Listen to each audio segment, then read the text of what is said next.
And I'm going to have to watch the chat sessions. How many people we got? Boy, we need more gophers and stuff. 18. You know, I think I'm going to just invite them to the Zoom and say, screw it. Ooh, that's a good idea. I got to get my URL, though. Of course, I can't find it. You got it, got it. Click on the hamburger. I got to drive.google. I got to bring up that spreadsheet. So it's like, well, what's the Zoom URL? What time is it anyway, Bob? I can't see time. Okay, so yeah. We only have one person waiting. Wow. You'll be fine. It's way ahead of schedule. Based on our current performance, they're going to say, well, what do I need that for? I don't need to be early. They're running 10 minutes late on everything. I've opened it frequently. You don't say.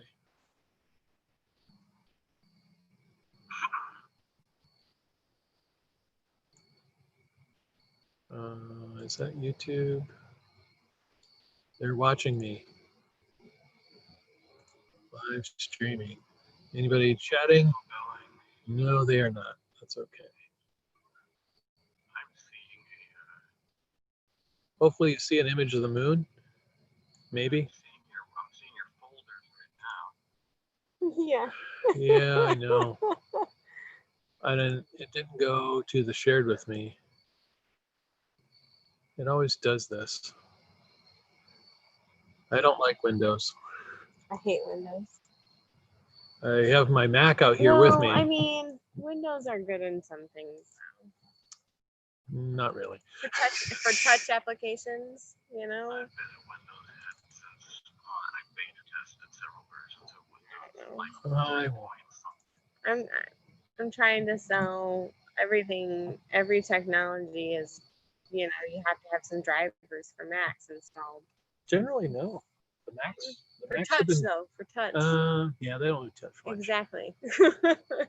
So for any touch boards, any touch screens, anything. What's that good for, though? All the teachers need to work remotely. And you're trying to sell them. There we go. A touch screen, and they're like, "Oh, we're a Mac school," and then you're like, "Sorry." You don't need to touch it. You just get your screen off fingerprinting. Oh, come on. There are no hot corners, that's for sure. And I guess everybody's seeing everything here, aren't they? Yeah, well. Yeah, they all see your passwords and stuff. Get that out of there. There's not passwords in here. Where is mine? Here it is. Friday.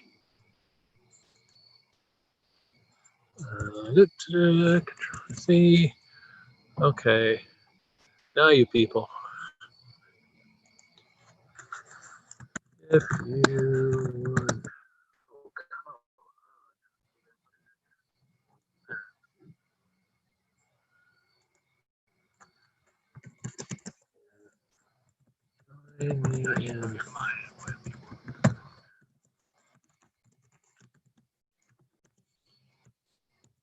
Wow, this PC is really slow. Wow. Turning all the What's this post attendee Zoom? I think that's junk. And I don't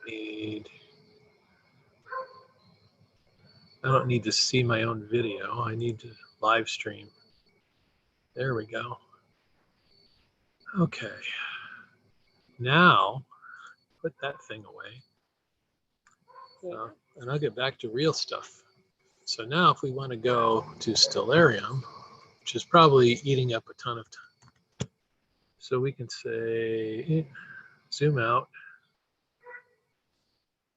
That's Jupiter. And supposedly,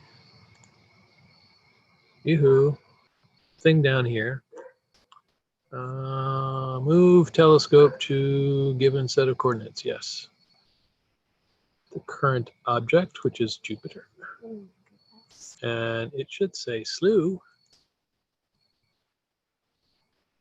If it's going to do anything, who knows? Doesn't look like it's doing jack. Nope. Still taking gorgeous pictures of the moon.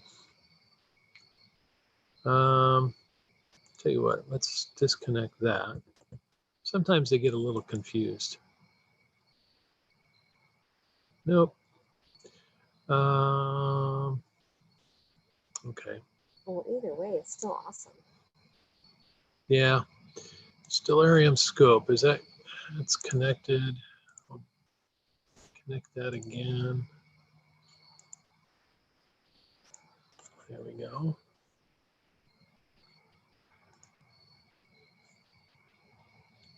This will work. It's cool because then I can just pick something and the scope will go there. Right? That would be so It's cool. very neat. But, and see, it's centered on And there. this is paired with an application. This is the application, Stellarium. Mm-hmm. And I got cables going over to the telescope mount so that they can communicate. I got my focuser on there. Mm-hmm. And then so now if I pick that, go down here, current object, it puts in the coordinates and we say slew, and it, there it goes. And you see there's a little pointer thing goes. And then we switch back to my my capture application. And of course it's nowhere to be found. Do you know Cameron Ghetto? No? Not, He was a professor at Eastern, but he always used to take a lot of these shots. I felt like he must have had the same type of technology, so maybe I thought he was in the group. I've got plenty of shots. Oh, there's Jupiter. There we go. Oh, nope, nope, nope, nope, not that way.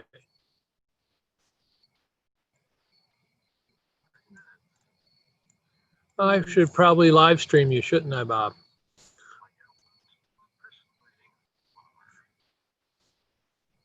More will show up.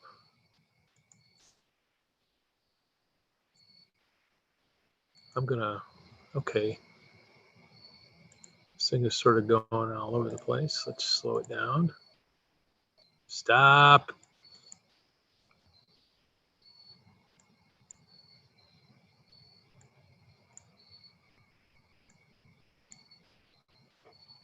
Went a little fast. There we go. And we got to turn up the exposure just a pinch to brighten it up there. Now, if we brighten it up a lot, you'll see the moons eventually. Oh, yeah. There's 3 moons of Jupiter right there. And for anybody who on Zoom is listening, you might be muted automatically. Where's my Zoom session? These people should be here.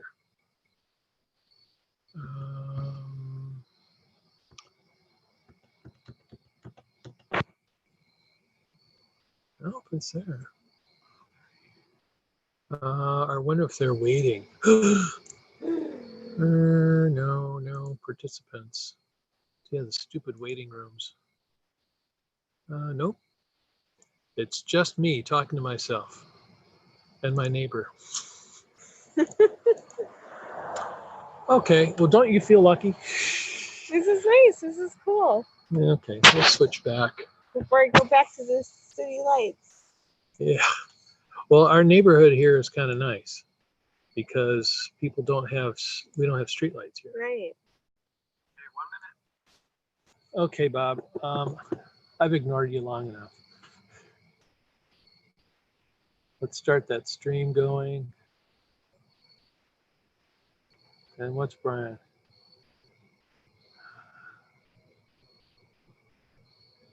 Yeah, I know. Flint was the problem. Okay. And where was I? Okay, start this. Kerbal, waiting for kid friendly. Why is it not in studio? Oh, there it is.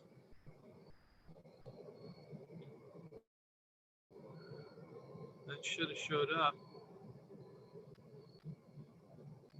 Oh, Bob, why isn't it showing? You have 2 viewers waiting now.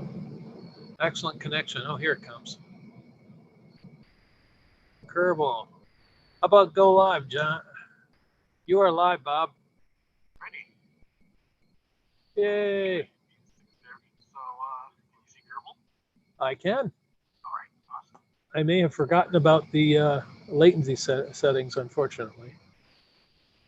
Too late to stop that. Okay, well, it is 9 o'clock. So, I am going to start here. This is the ready main screen for Kerbal Space Program. I'm Kerbal. You, Jeff. I can. All right, awesome. I may have forgotten about the latency settings, unfortunately. So, one of the things I want to show you is I'm going to need that.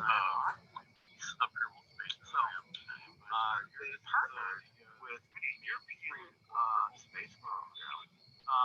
Oh, I know what's wrong. And there It's like, why are these people jabbering? are Because this one. Yeah. So we'll listen to the Zoom one. It's live.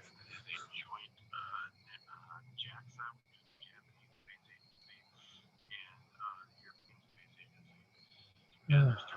Here we go. And there's also the European Space Agency. Here, you want to watch? I would say pull up a chair, but I don't have a chair. And do I have anybody? Probably not. Once you're late by an hour.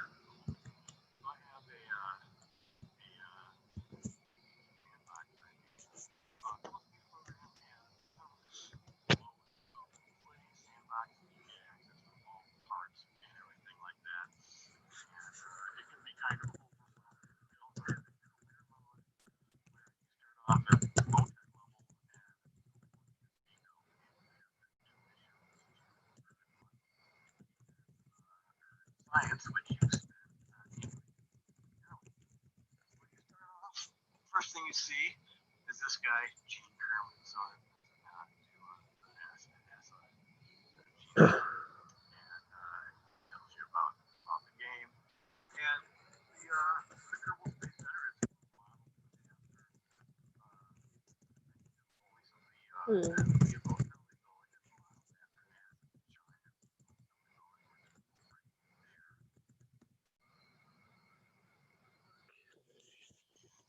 another kind of familiar name. But anyway, so let's. One of the first things I get asked when I see Kerbals, when I've been teaching Kerbal Space Program to kids from instructors is, can you make a rocket that'll blow up? And I'm like, well, it's kind of hard to make a rocket that doesn't blow up, but if you're trying to make one, sure. Okay.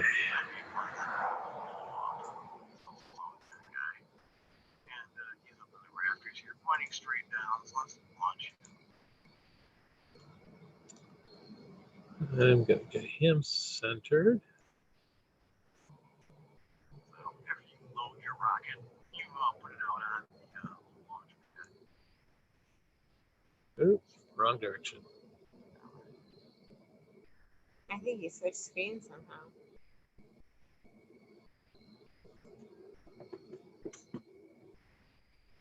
Still there, Bob?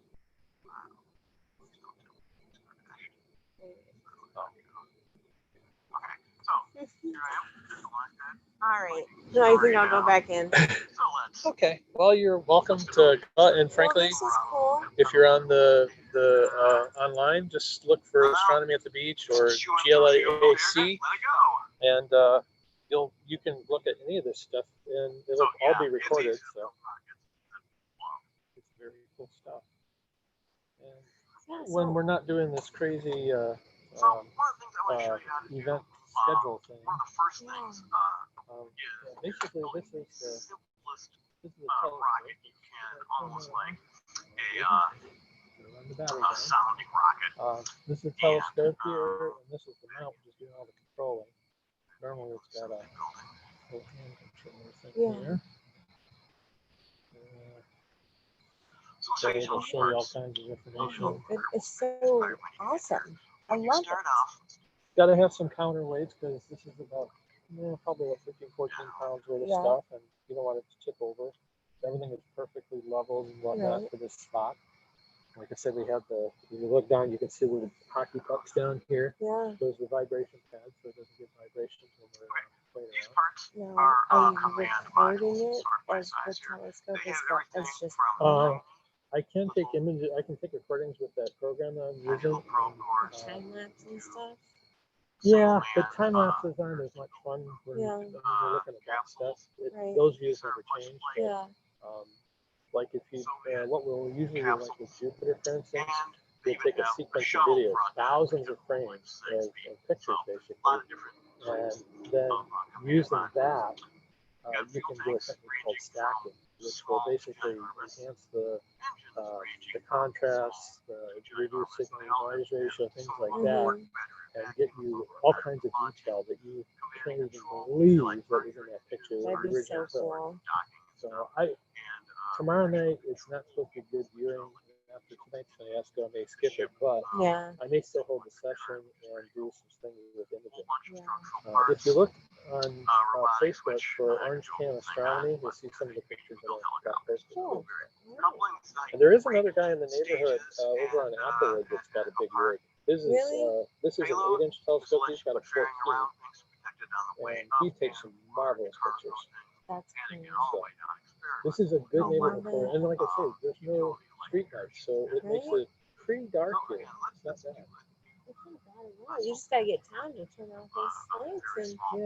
And But frankly, then how if much does that even impact? Like when you're shooting it up there? will impact some. If I was looking visually, this would just destroy my night vision terrible. But I'm looking at a computer and I'm working with a camera. Yeah. So if you're working with a camera, it's not such a big deal.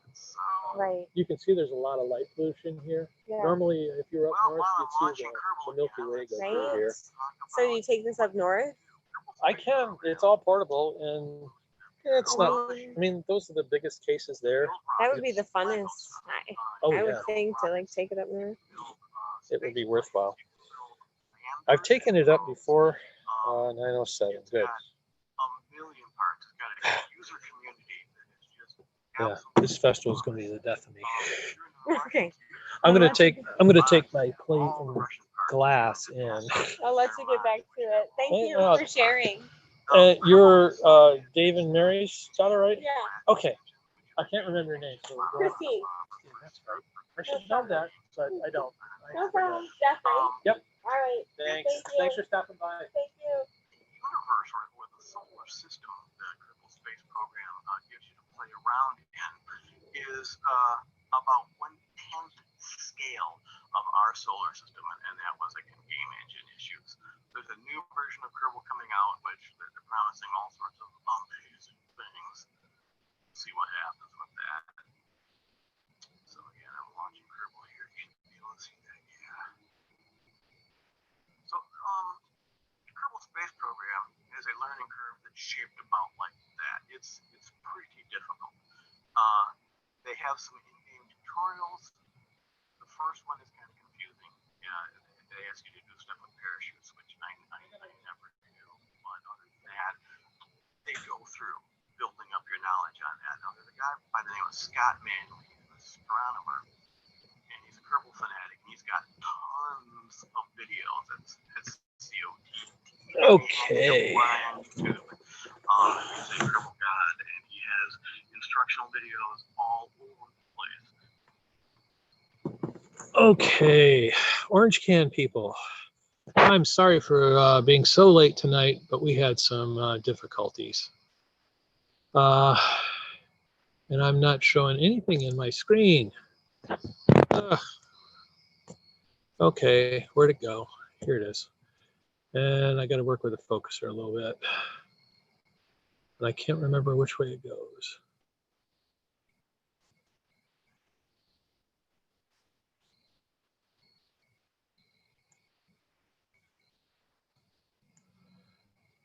Where's that app? You know, I think I'm going to get rid of Stellarium for right now.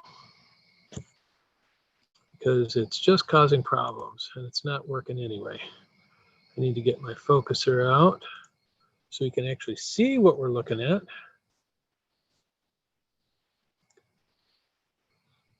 Welcome to automation. Connect. Oh.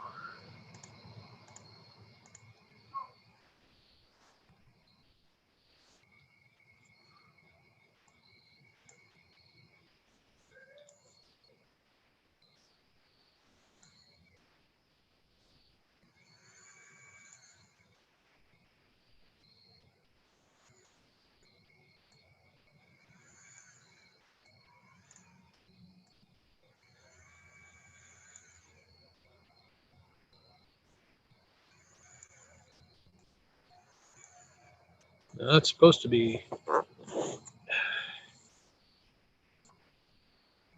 Oh, you know, I just remembered something.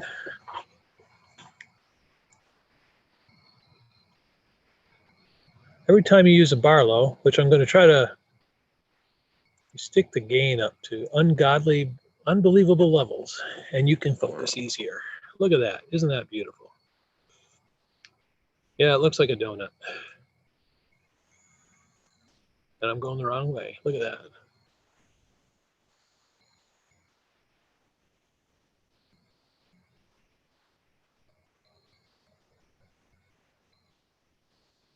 And this way, Jupiter will appear a lot bigger in our view here. Look at that. Isn't that gorgeous?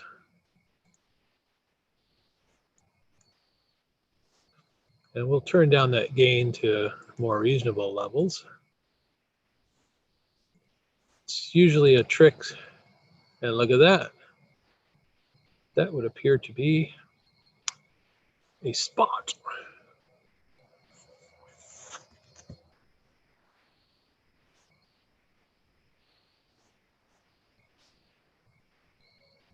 Oh, wrong direction. Let's put it on the superfine mode and get that thing moved down just a pinch. Once I get it close,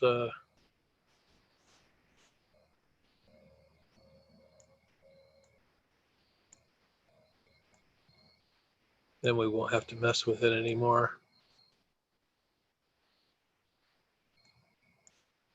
The nice thing about the motorized focuser is that you don't actually have to touch the telescope, so you can focus it while it's bringing in all the detail. Let's kick up the exposure just a pinch.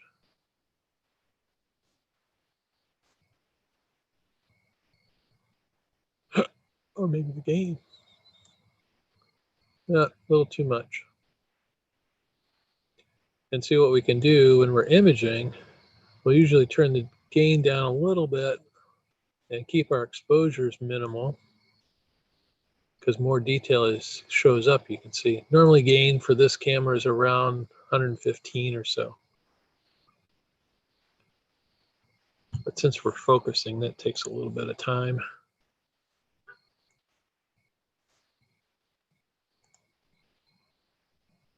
And you can see that this is the red spot there. We got some stripes. And if we took some images of this, we'd be in good shape. I'm going to get out of here and we'll take over focusing from down here, since we have very fine control in and out. The little bit of waviness you see is due to the atmosphere. And I'll check for some questions here real quick. It happens. Harmony Smurf, yes. Well, I'm glad you're all here. I'm apologetic because I'm normally a lot better about my own Orange Can things, but we have about 40 other events going on tonight with the Astronomy at the Beach event. So anyway, this is Jupiter. And I think we're going to do, just because I'm here and this isn't a bad night, we'll try a little bit of focus there. A little bit out. This is extremely fine focusing. When, like you see, this is 21,000 was the absolute position, and it has about 15,000 range. So varying it by 2 here and there doesn't seem like a lot, but when you got something that's, you know, well, millions of miles away, if not billions, can't remember how far Jupiter is. We'll have to get out Stellarium. But I am going to do a capture real quick. We'll do a start capture, and we're going to pick a target name, which is going to be Jupiter. Jupiter. There we go. Number of frames. We're going to stay within about 2 minutes worth of time. Jupiter takes about 3 minutes to be noticeable with this telescope when it's rotating. So we'll basically take 2 minutes total and see what we get. And that'll start it. And you can see down here is the time left. Didn't really plan on doing a whole lot of imaging tonight. But given the weather is always a thing, we take some images. And if it doesn't work out, then we, for tomorrow night anyway, I'll spend the time indoors and we'll do some image processing. How's that sound? And we'll see the entire process. This is kind of the beginning part, which you saw before, messing around with the exposures and whatnot. And look at that. I'm going to take a boatload of TIFF images. Normally I do this with a video. There's a video format you can use. So we're going to probably have a couple thousand TIFF images. I don't know. 33 frames, 20. Yeah, this is not good. Okay, let's stop the stop capture. Yeah, discard everything. There's a better way to write out this stuff. And the other thing we can do too, and I might do this, might lose my image as well. We can also make it appear bigger. Oops, wrong direction, wrong direction. There we go. And then we can do a little bit of focusing work here too.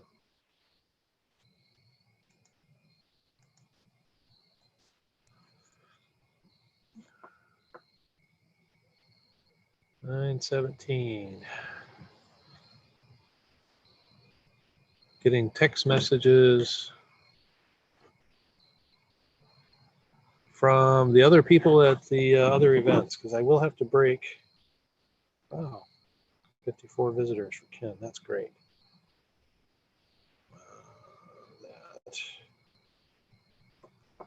And I think they're going to bump off a little bit of that exposure because that's getting crazy. Got a little bit of drift going on. That isn't great. Gain is probably a little high. I've run 0 before.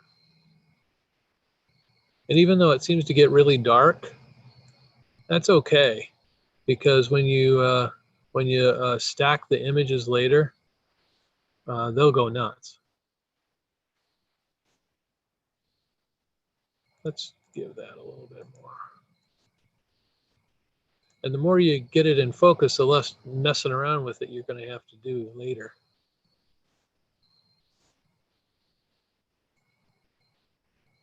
We'll move that over. Oops. I seem to have my inversions right on this one tonight. If you think it looks a little blurry, you really don't have to worry about it, because this is with a 2 times Barlow. And every time you use a Barlow, it basically, every magnification you do, it's twice the amount of light and stuff you're going to have to pull through. So yeah, it looks like we're going in the right direction there. That's a pretty good image for a raw image here. And given that this is a fairly cloudy night and the moon is out in, well, pretty bright form, that's not bad. I think we're gonna boost that that exposure up just a tad. There we go. And we'll do the same captures we did before, except now we're going to that SER video file, which you can see the number of frames dropped and the number of frames captured is way up there. And I think I'm going to have to pick up with the festival there.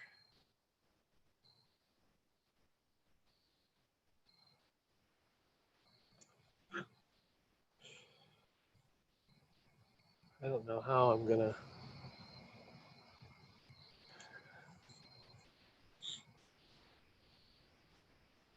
Dale.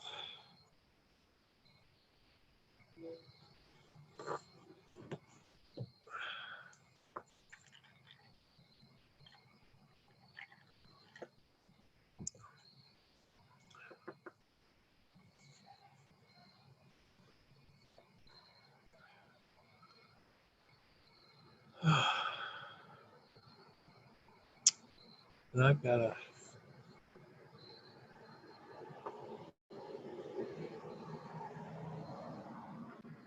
I got to start you at 9:30 on my mom's license. Sarah. Hopefully that is not.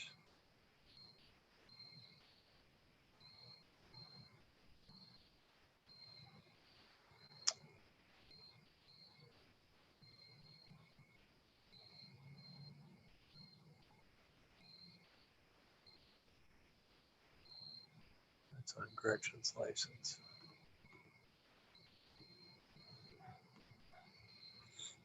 Okay. I want to exit full screen because I don't really care. Okay.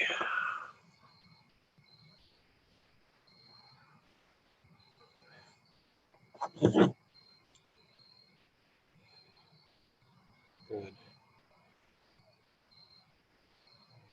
I think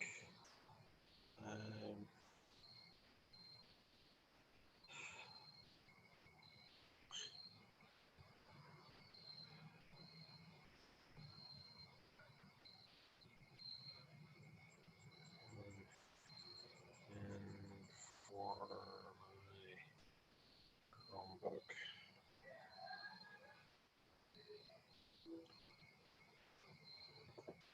Okay, Orange Can people, did that finish? It looks like it did. Looks like it's terribly out of focus sometimes, doesn't it? Gotta love our atmosphere. Let's move that over a little bit. Getting a little bit of wandering. I didn't get a great alignment tonight. I wished it was a little better. Let's take another grouping. Now you don't have to worry about this thing being centered for the imaging because the stacking programs take care of all of that. So, and we'll do another 2 minutes worth. I'm going to run in real quick and get my Chromebook so we can start off the other presentation.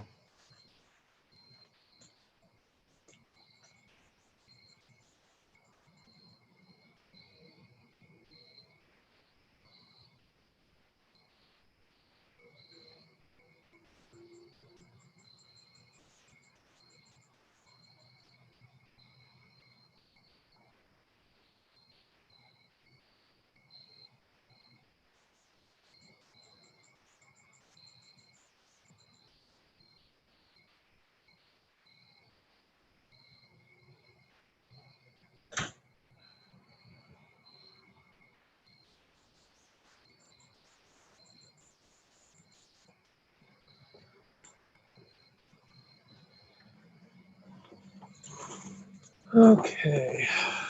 It's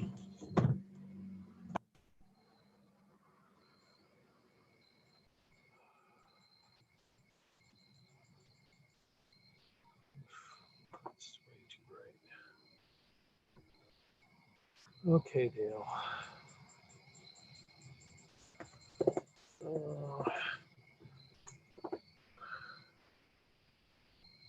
need to go where? This is presentations. And Dale Harton is, he's in headliners. Okay. Studio good.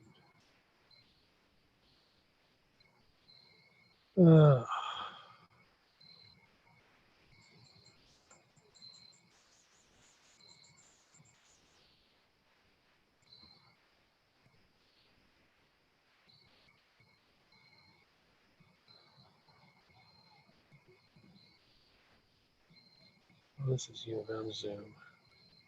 Oh, screw that. I can't do that right now, honey. Okay, and we're going to do Zoom.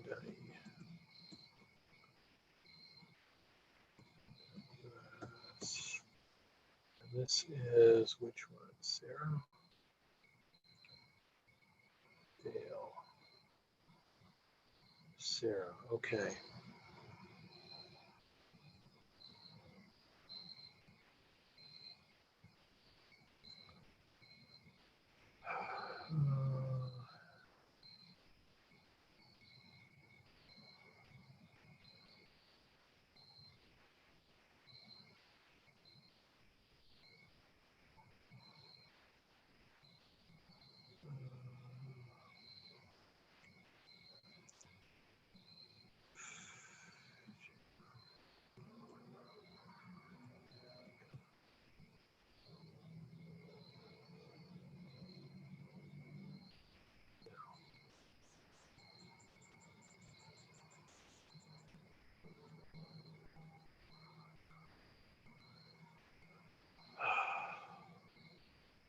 Zoom. US.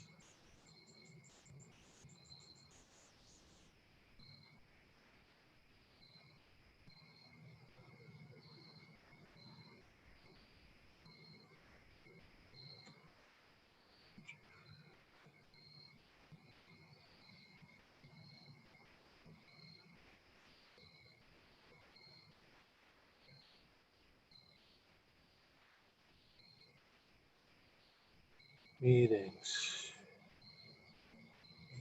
EID. Join. It's already in Chrome.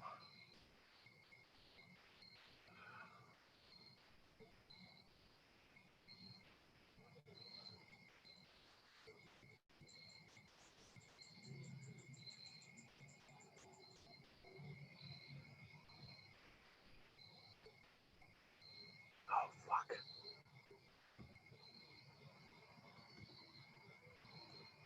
Choose an account.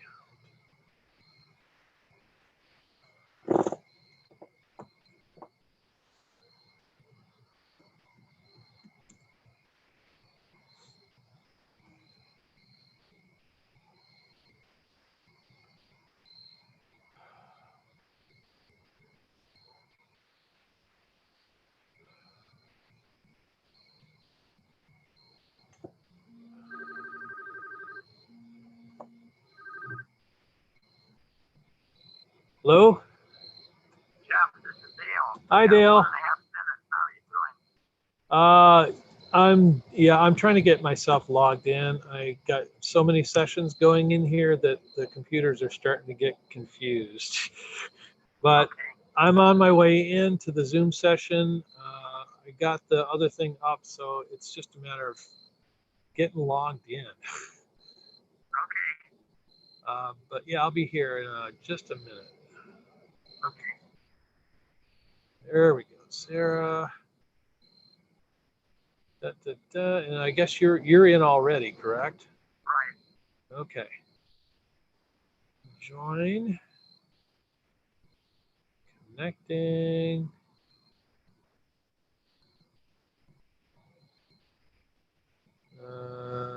I don't need the video on. You're just not going to see anything in here. I see you on the phone. We're good to go. End meeting. Oh my God. Come on.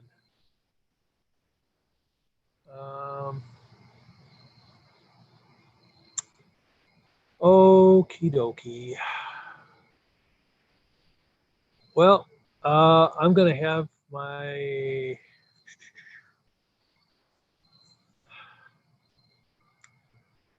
how am I going to do this? I'm going to have my wife come out here and watch my computers and my telescope, but I'm going to have to go down and start the meeting from my computer downstairs because this one doesn't do it. We'll be just a couple of minutes late, Neil. It's okay. You okay with that? I don't have any sound for you. Are you muted?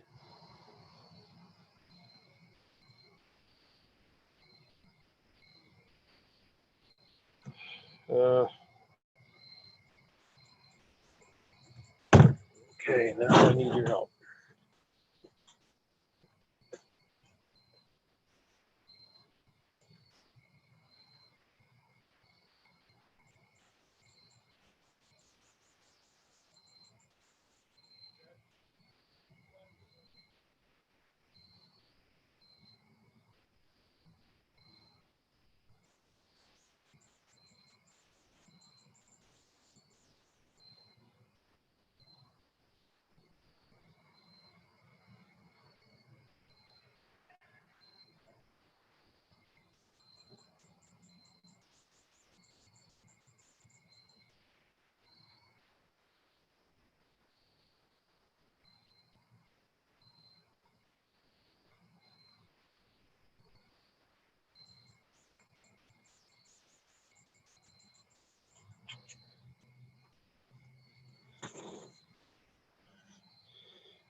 My poppy seed roll is one of my best-selling items, period. I make the poppy seed filling myself.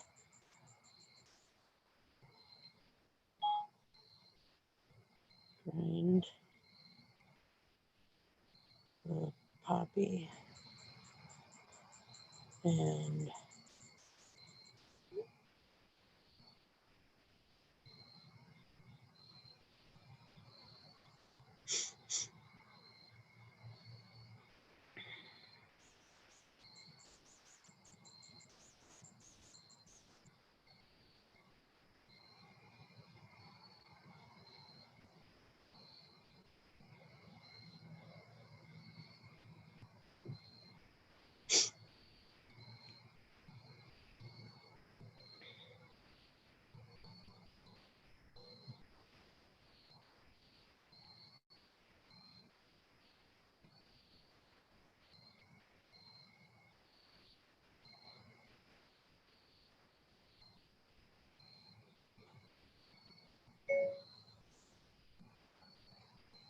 want to get your kids interested in science? question mark.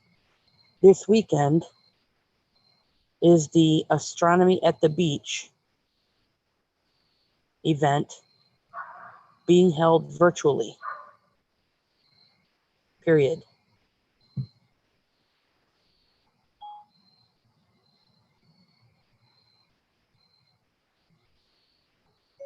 They have a lot of guest speakers for Friday and Saturday.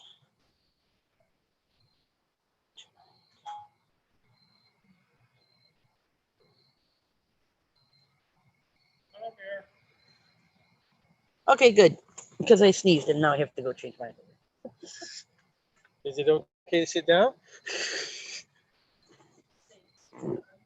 Okay. Thank you. Yep.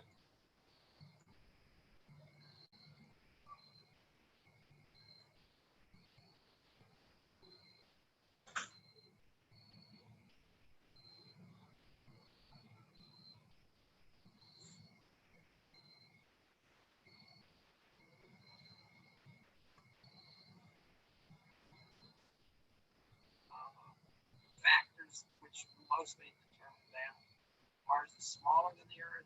The ratio you see here is about correct, and it's farther from the Sun. So Mars cooled off faster. Both planets initially were molten balls of rock and metal. The metal settled into the core, mostly iron. The rock became a mantle with a thin layer of crust on the top. But Mars, being smaller, the heat didn't have as far to go to get out to the surface and radiate away. So it cooled faster and became very cold. It's also smaller, indicating a lower amount of surface gravity, about 38% of gravity on its surface. Because it has less gravity, it couldn't hold down the atmosphere very well, like the Earth. Okay, Orange Can people, I'm back. The atmospheric pressure on the surface of Mars today is about 38%. I'm sorry, it's about 1% of Earth's atmospheric pressure. Because it lost its atmosphere, it's all the water on the surface boiled away or evaporated. So it lost its oceans and its rivers, although there's still underground water, maybe liquid, it may be frozen, but we can see it from orbit with ground penetrating radar. So we know in some areas of Mars there's still a lot of water underground. How much we're still exploring. So, some important issues I'm going to talk about this evening are, first and foremost, is there life on Mars? I do not mean intelligent aliens. 50, 100 years ago, some people used to think there might be. Okay, folks, I'm back. I'm sorry for the interruption, but we'll see if we can't get Jupiter back in.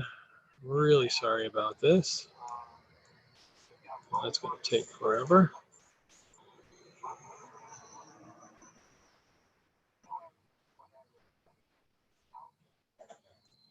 the real question is there primitive life on Mars?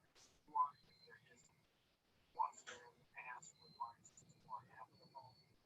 And this is probably one of the worst Orange Can experiences you'll ever have. Getting people to Mars. And then after they get there, what's it like? What will it be like trying to live there? Then do we have to worry about cross-contamination of Earth and Mars with bacteria like organisms, microorganisms? And finally, to what extent can we think of ever terraforming Mars to make it either more like it once was or even better, more like the Earth is? How difficult would that be? So first, is there, or at least was there, life on Mars? We NASA's had a series of rovers on Mars.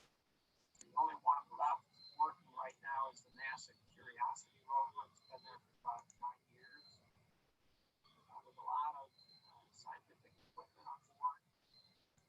That equipment is not optimized. Let's see if I can't get the remote control stuff working again. Okay. Ever a habitable place where living things can exist, at least as we know them here on Earth. And we have a very clear answer to that. The answer is yes. Mars was once a warm, wet world with a fairly thick atmosphere, the right surface chemistry to support life. Whether there ever was or still is life there is unknown. Just a month ago, NASA launched another rover. It looked kind of like the Curiosity rover. It's called Perseverance. It's on its way to Mars now. It'll get there in February. It has equipment more oriented toward looking not for living things exactly, but for evidence of living things like complex organic compounds. My main regrets about this rover are it did not take equipment to specifically test living things. Well, let's see if we can't get that thing in. And secondly, the drill it has can only go down, I think 4 centimeters, maybe it's 4 inches, I forget, but not very deep. I think it would have been helpful to go deeper. Oh, man. There are 2 other spacecraft on the way to Mars right now. A combination of Japanese Indian spacecraft that'll just orbit Mars and a Chinese spacecraft that will have a lander with a rover. The Europeans tried to send one, but didn't make it, so they will wait a while to send it. What's that? In the future, the plan, I'm sure, is to send scientists to Mars with lots of advanced analytical equipment. We will find out for sure by that, if not sooner, with these rovers, whether there is or was life on Mars. One way or another, we will see. So, getting people to Mars right now, if you were a billionaire, many of us are, and you said, I want to buy a ticket to Mars, a round trip ticket, let's say, nobody can get you there and back, even for $1 billion, even for $10 billion. There's no spacecraft that can do that. The company that's trying the hardest, and they're trying hard to develop such a spacecraft, is called SpaceX. They have a spacecraft that the plan for it is to go to Mars and back. Yeah, this thing is just not working. They're making it reusable so it can make multiple trips to get the cost down. And they're switching from kerosene as a fuel with oxygen to methane because even though kerosene in some respects is a more energetic fuel, you can't manufacture kerosene on Mars, but you can start with underground water on Mars and carbon dioxide in the atmosphere. There's a chemical process you do to manufacture methane fuel and oxygen. We're just going to get rid of these things. Out of those things. So it really helps if we don't have to take all the oxygen and methane fuel that we need to Mars in order to fly. Okay. Well, this is a neat display anyway for moving stuff. Let's see, make sure this is disconnected. Earth and Mars only align with each other in an appropriate way to launch every 26 months. We'll reinitialize the connection here. Here's Mars. It's connected. As I mentioned, 3 spacecraft are on their way to Mars. The NASA spacecraft will arrive in mid-February. Europeans missed, slowed down by COVID, I think. So they have to wait 26 months before they can launch their rover. Okay, it doesn't want to connect either. So, Okay, on going well, to Mars, people will be weightless. This can be kind of fun up to a point. This is an aircraft where they take people up to high altitude and then turn off the engines. So the planes will coast or fall through the air during high altitude. And there's very little they're gonna stay. Yay. close to weightless size for maybe 4 or 5 minutes. And so that can be kind of fun. Nobody shows up. It's weightless with them fast. They're up there for a couple hours. Some of them will probably do that. Well, you know, we've done Jupiter for a while. Why don't we go see the moon? And I'm going to go point with the controller since it's a little bit better. Since my remote control stuff isn't really working that well. Select and select. Solar system, moon. Maybe we'll just unplug that.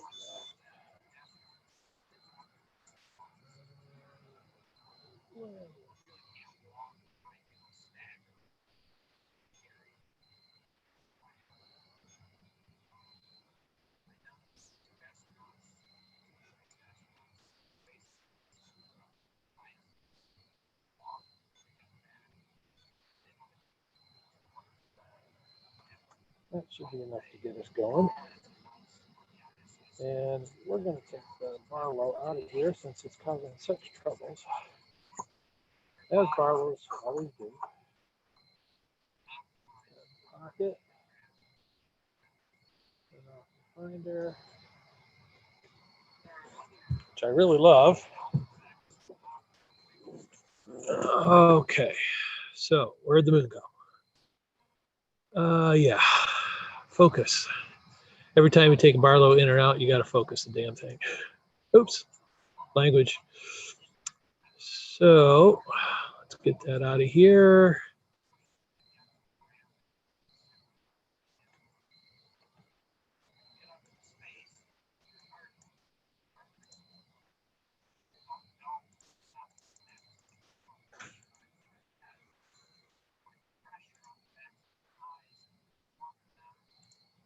Let's take that out and use the Celestron tool. It works a little better.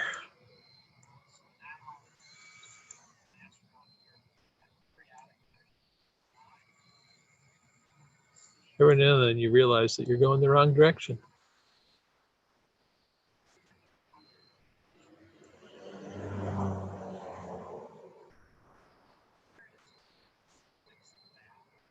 Or not.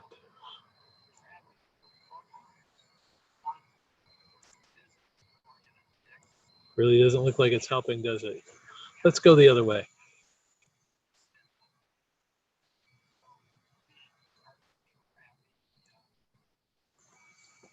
I seem to remember it was around 21, but maybe that was with the Barlow in there.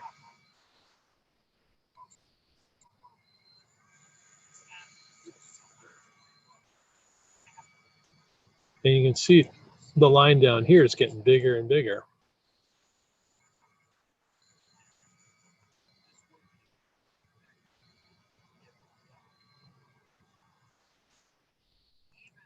Oh, come on.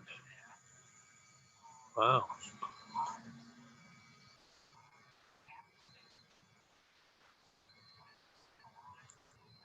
Oh, look what we got down here.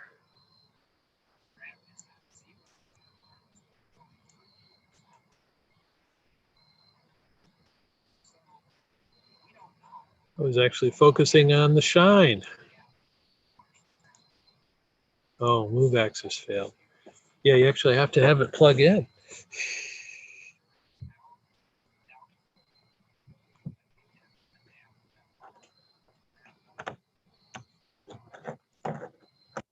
There's a tricky little wire. Here's a creepy little one. not my idea of what I'm looking for. There are some drugs I just read about. It's going to come down to which genes Well, let's try that again.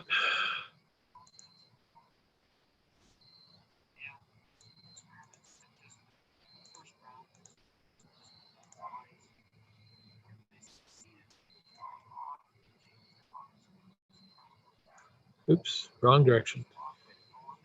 You'd think after a while I'd get the hang of that, but not so much. And here we are, the moon, but it's way overexposed.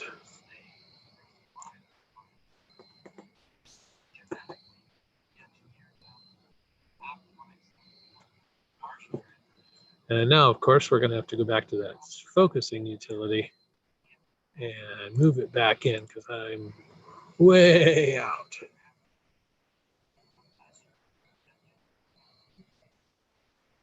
Way out, overexposed, all kinds of fun stuff.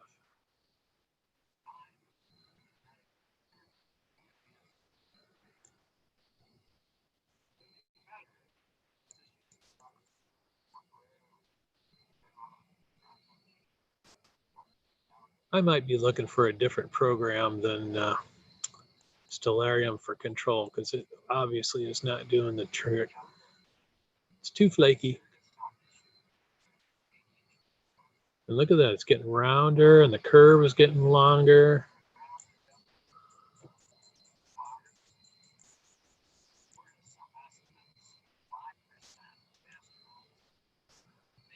Well, I'm thinking about, let's turn down that gain. That's ridiculous.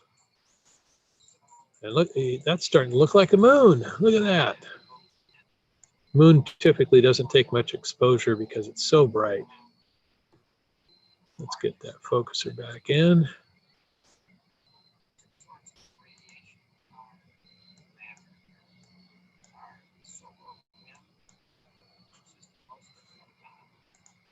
We'll zero in on that a little bit. Well, that's better. Look at that. We have the moon, and I think we're good to take over from SharpCat from here. The focuser is kind of weird because it doesn't, it likes being in, having one program under in control. The iOptron thing can have many under control, and it doesn't seem to care. It takes instructions from anywhere. We'll turn that gain down. You can see that contrast will improve dramatically. Get the exposure down so it doesn't look so crazy. Maybe gain up a pinch. That can help. Now see, what I should do is take a look at the focus. Look at that's at 22.9, almost 23,000 for a raw camera without any modifications. That looks pretty good.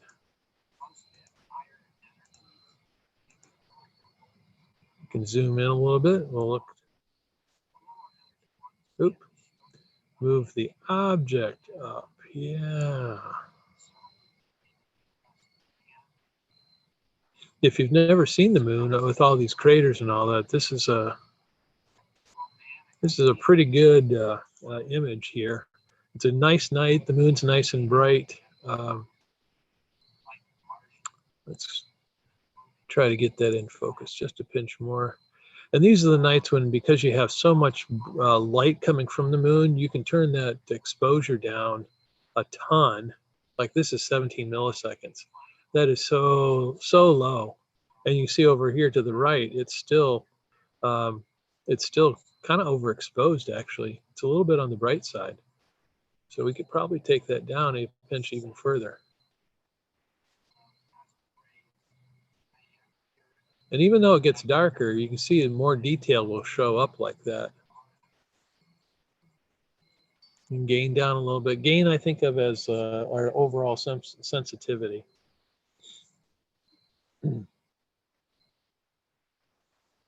And maybe a little bit of focus control. Bring that in.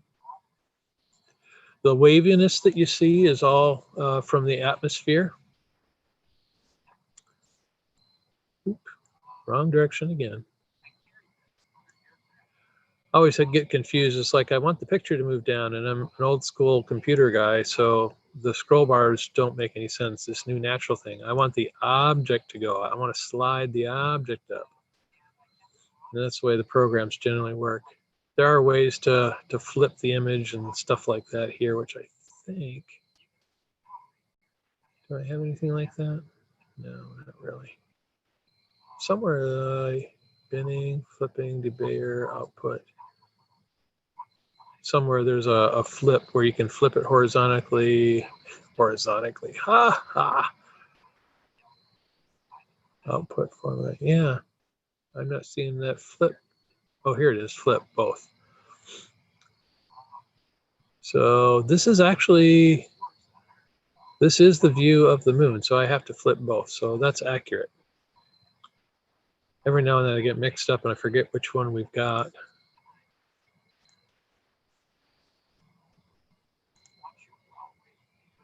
But like we did before, let's do a little capture. This time we can do a few more frames because these are very, very quick.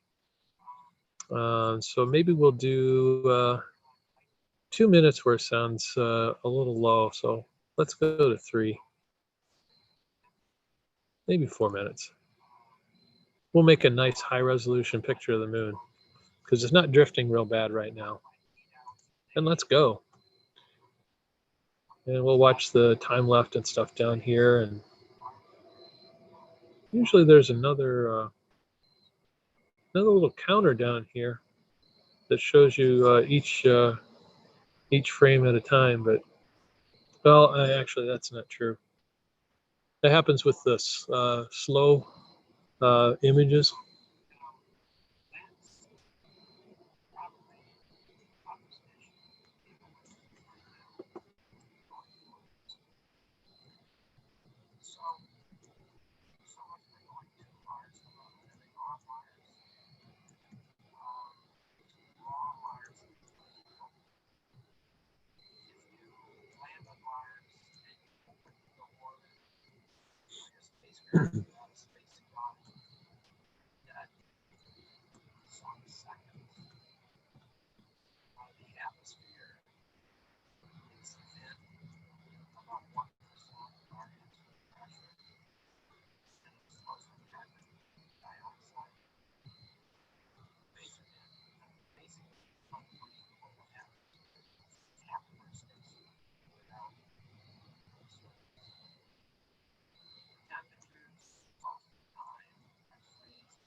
Looks like Bob is still having fun with the Kerbal Space Program.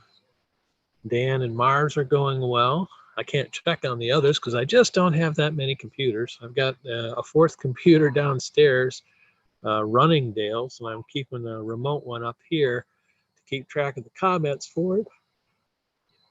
Oh boy. It's actually a really nice night. It wasn't chilly or anything, and this is going really well. Once we got on schedule, took us a little while to get all of our beads in a row, ducks in a row, I think is the way it is. Are we done with that? We've got an ETA. Looks like 1:27 left to go. And I'm going to check the comments here to see if anything's going on. There's 3 of you viewing right now. Woohoo!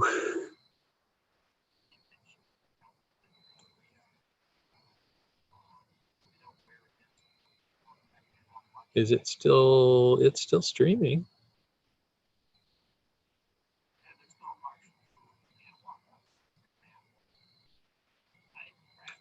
Live streaming.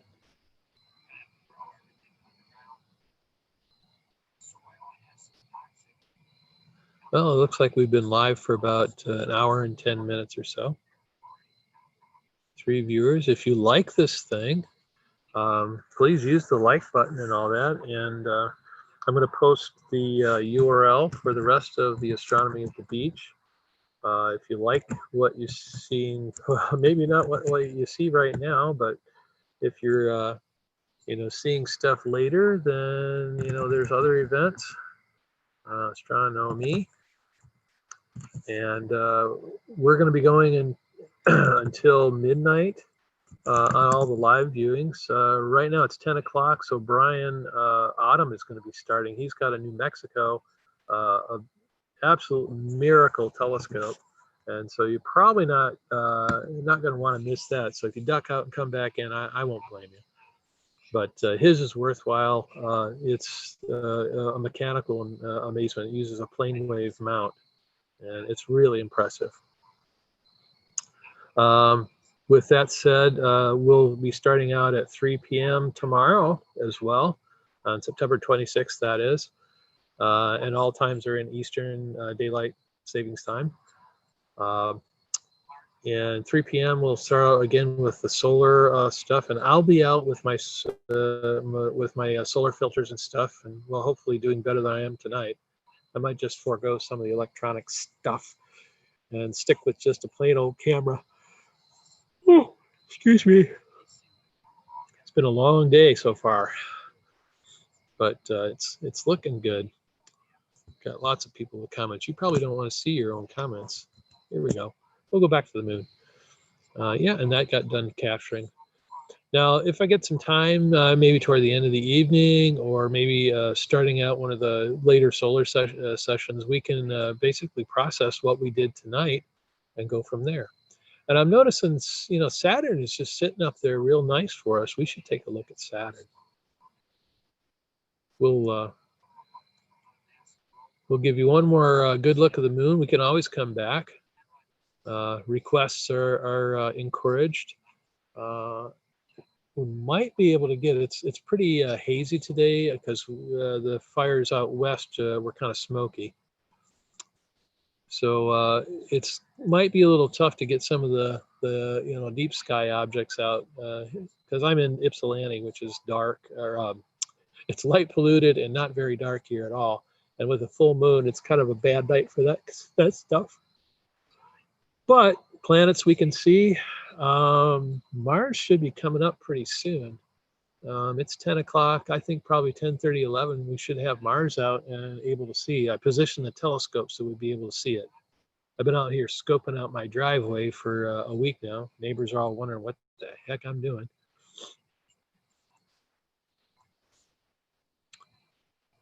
And we'll drop that a little bit so you can see these tops. Honestly, I can't tell you where the moon landings are. I'm not that good with my moon map. I'm really not that good on a lot of things. It's one of those things you have to kind of pick and choose your battles here. The Terminator here is always kind of interesting because as you watch it, this isn't a great area to look at it, but when you got a lot of craters and mountains and stuff, you can watch the shadows move across there. And to see that happening, in real time is pretty amazing. You get a sense of it really being there. With Jupiter, I caught the moons heading in back of Jupiter, and then like 3 hours later, 4 hours later, whatever the time was, coming out the other side. And that was when you got a sense that everything is very real. Looks like we got stuff here. So if everybody's okay with the moon, we're going to try going out to Saturn. And now everything is focused, and I'm not going to change that. We're going to look at Saturn now because that might, no, I can't point. I'll be right back. Travel around here. Use our little menu, which is excellent. Solar system, moon. No, we don't want the moon. Sun, probably not. Oh, I can see Mars through the trees, so it'll probably be about a half hour, and we'll get Mars. Oops, Saturn. There we go.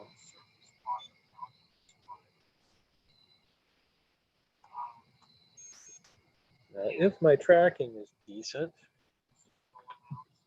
that should put Saturn in the middle. Of course it hasn't. I think we're going to do a sync here when I get a chance.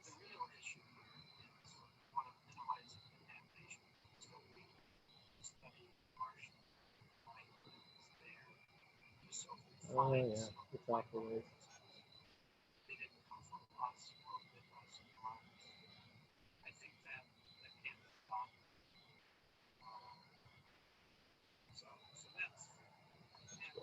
Slow.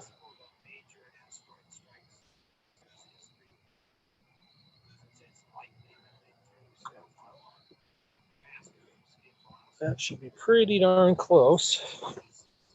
The Saturn is a lot dimmer than object than the moon, so we're probably going to have to bump our exposure up quite a bit to see it. Probably not up that high. Use our old gain tricks.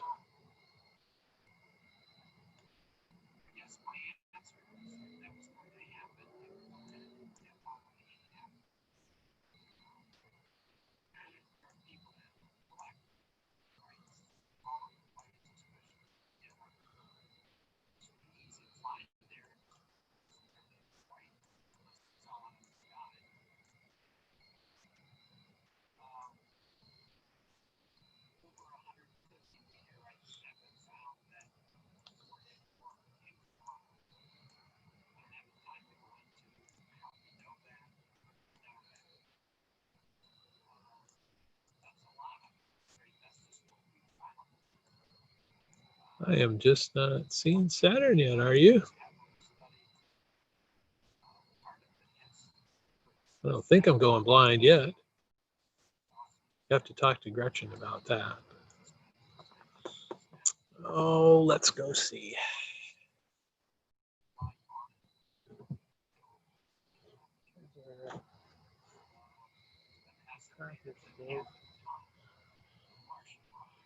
don't think that's really hard.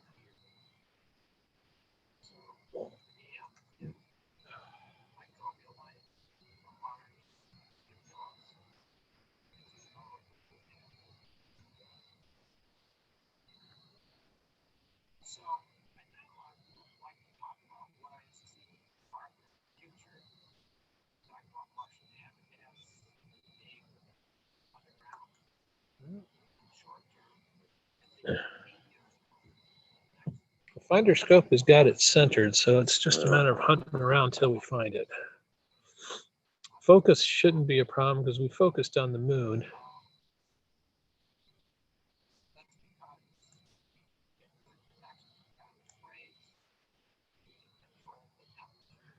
I don't think this is actually doing anything.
We are just not having luck at all, are we?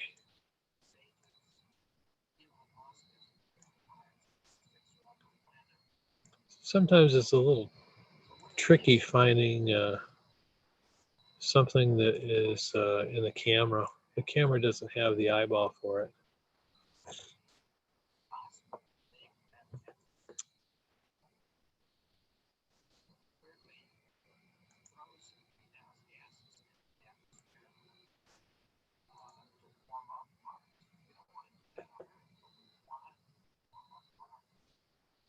Okay. Rocks to be jettisoned pretty easily.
Still looking for Saturn. I am keeping an eye on our co-presenter there, Dale. I'm gonna have to search around for this thing myself. I am not having luck here.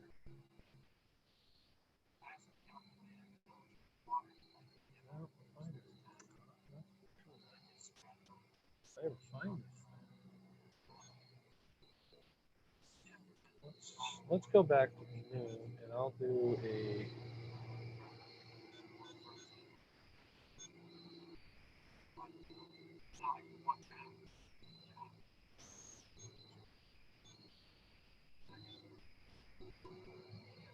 Oh, we found that.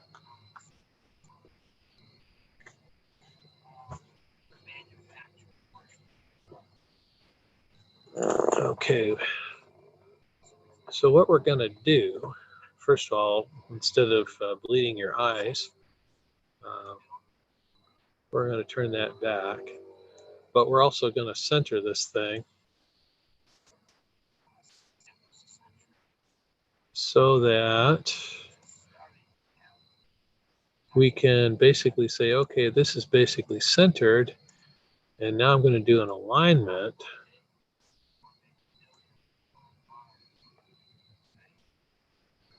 of the finder scope, since the finder scope seems to be way off. Okay, that's generally centered. Let's adjust our finder scope. I didn't think it was off that bad, but boy, is it ever.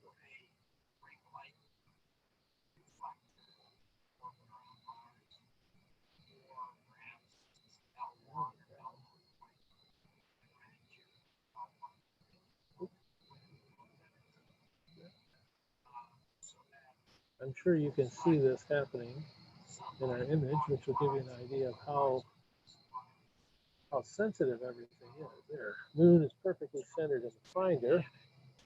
So now, let's go back to Saturn.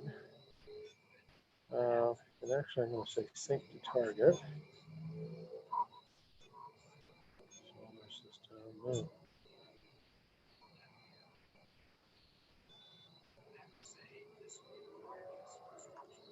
Okay.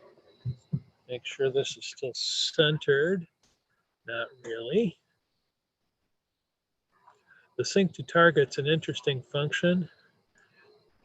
On the iOptron, they allow you to do this. We're basically, okay, my alignment is not so great, but let's, if it's close, what we're going to do is resync, and we'll tell it what the target is, and I'll center it, and you'll accept my judgment.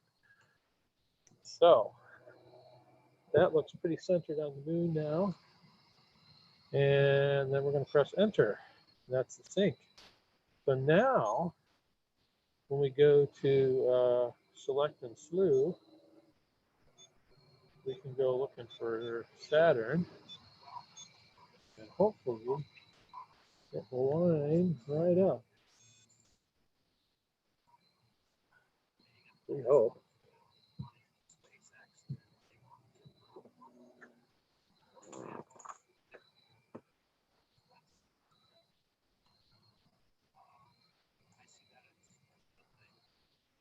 And there it is. Alignment was worth it, wasn't it?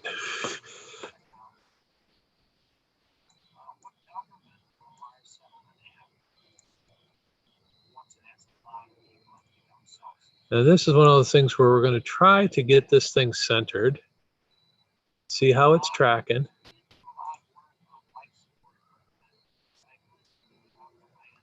Oh, what's it doing? What are you doing? Come back here.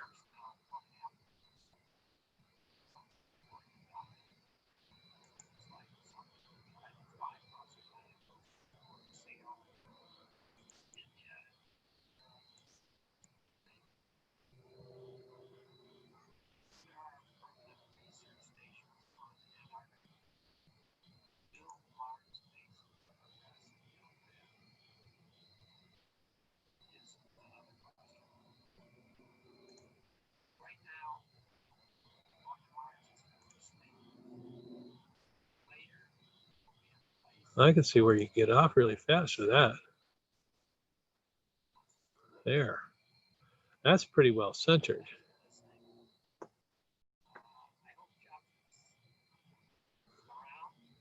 He is. Jeff is around. We've got we haven't had actually too many questions. Harmony Smurf, I'm not sure who that is exactly, says, without a magnetosphere, wouldn't all of the artificial atmosphere and water just blow away again from the solar wind? It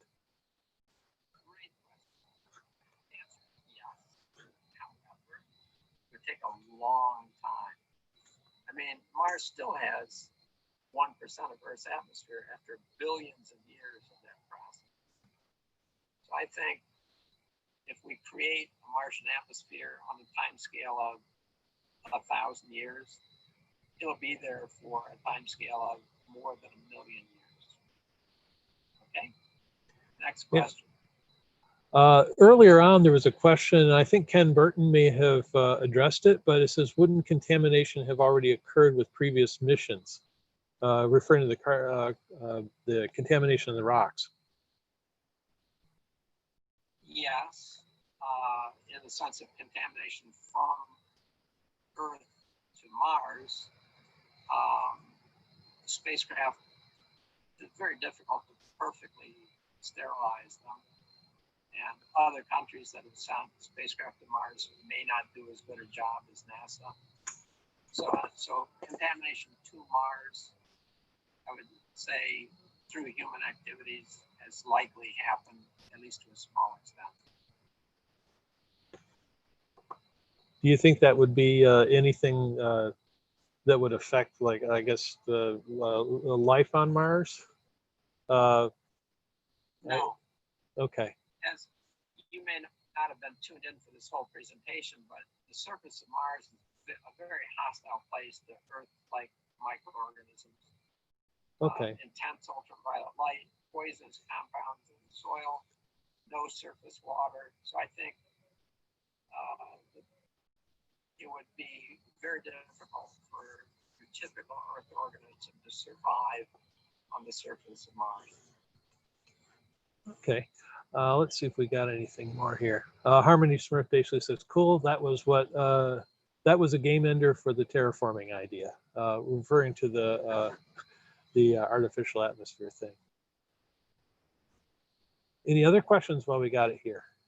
And we'll wait for a few seconds. And yeah, Ken Burton came back, contamination would be at a minimum. Thank you, Ken. I appreciate you filling in sometimes here. Since I got about 5 things going at once. Can't be helped some days. We knew that the early evening was going to be a busy time. I think my hope is that if there is still bacterial life or something like bacterial life on Mars, we don't want to overwhelm it with Earth life before we have a chance to study it. Because if there is Martian life there, number one, that's extremely important in and of itself. Secondly, we want to know, is Martian life sufficiently different from Earth life that we can say it was an independent origin of life? Because if life originated independently on Earth and Mars, then we know life is common in the universe. But if the life on Mars is too close to being like life on Earth, then that suggests a common origin. Either life on Earth came from Mars and we're all Martians, or life on Mars came, one way or the other. If it cross-seeded the two planets, then we don't know. We don't get a data point. If Martian life is real different, we'll learn a lot about life by studying it. So I don't want our imported microorganisms to overwhelm Martian microorganisms. But Martian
There we go. Hello, Orange Can people. I'm back. I'm sorry for the interruption, but we had to finish up Dr. Dale Parton and his Mars talk, which went over really well. You can check it out on YouTube. Just search for Astronomy at the Beach 2020, and you'll find the video. It was actually a really good talk. I caught most of it when I wasn't trying to make you guys' presentation well. I got Saturn here. I'm going to attempt to put the evil Barlow back in and, you know, fart around or play around with the focus again. But we'll see what we can come up with. So bear with me 1 second. And I'm going to take a listing. This is at 22.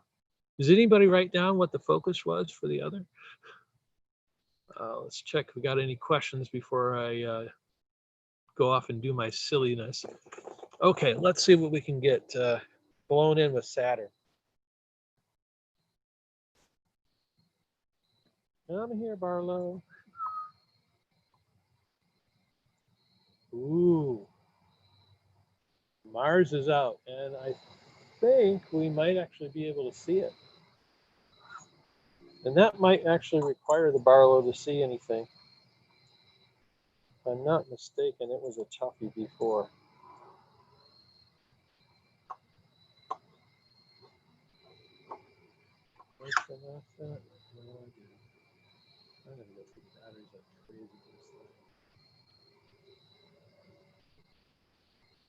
Okay, the Barlow is in, which means everything's out of focus.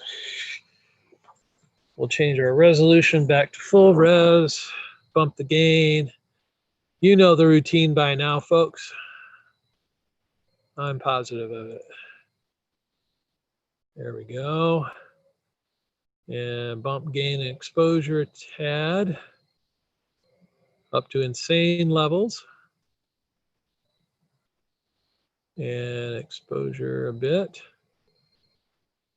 And you can see the circle of Saturn. It's right there. That's great. I'm going to disconnect the focuser from here since the Celestron tool does a little better. Connect. And now, would I move out for the Barlow? Nope. Move in.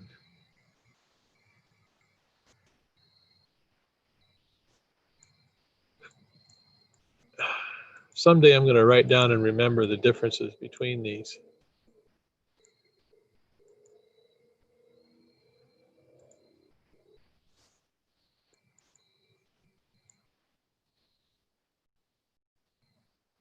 There. That's reasonable anyway. So let's get out of here. Reconnect on that one. And now we'll turn our gain back down to reasonable levels. Instead of that, we can try auto even. That gets rid of it. We can bump that up a bit. Saturn's got kind of a ruddy look at times because it's basically brown. And brown just isn't very exciting if you're taking pictures. Let's take a look at this. A little bit of focus. And I think I'm going to chop down the image here so we get a little bit bigger image on screen since it's relatively centered. Oh, doesn't that look pretty? And I'm going to make sure we don't go too fast. Make Saturn move a little bit. We want him centered. And let's see if we can bump that focus out. You see there's a lot of atmospheric distortion out because we're seeing western smoke. We've got good old Midwestern humidity and clouds. There's kind of a hazy cloud that's hanging over the north side of our area now, which always causes interesting problems. I'm going to bump that gain up just, oh, that's on auto. I don't like auto. Maybe just a tad less, and I don't know. 1/2 dozen the other. These are controls that you're constantly messing with. Now you see with the Barlow, everything gets a little bit grainy and whatnot. And that's just kind of the nature of the beast. And I can't have, I don't have any good explanation for it.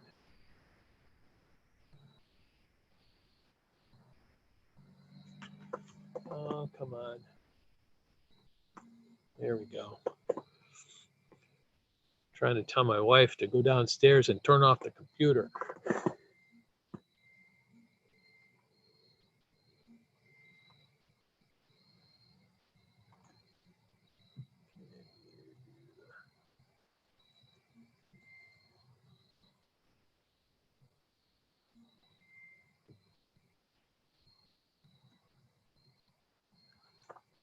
Okay.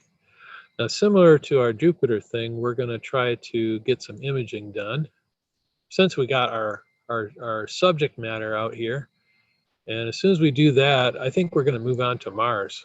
Mars is pretty cool, and it's very bright out now. In October, I think they said around the middle of October, the 16th, if I'm not mistaken, it is actually going to be brighter than Jupiter. So you're going to want to see that. Yeah, Saturn's going to be pretty hard to focus on with it moving around. And you see the atmosphere is just causing havoc. But every now and then you get a clear spot and you see some stripes in there. Let's start our capture 3 minutes with it jumbling around like that. I don't want to bother. And Saturn, boom, let's start that. Always a good idea to get some capturing done while you got these objects out. Because they don't come around every day, so.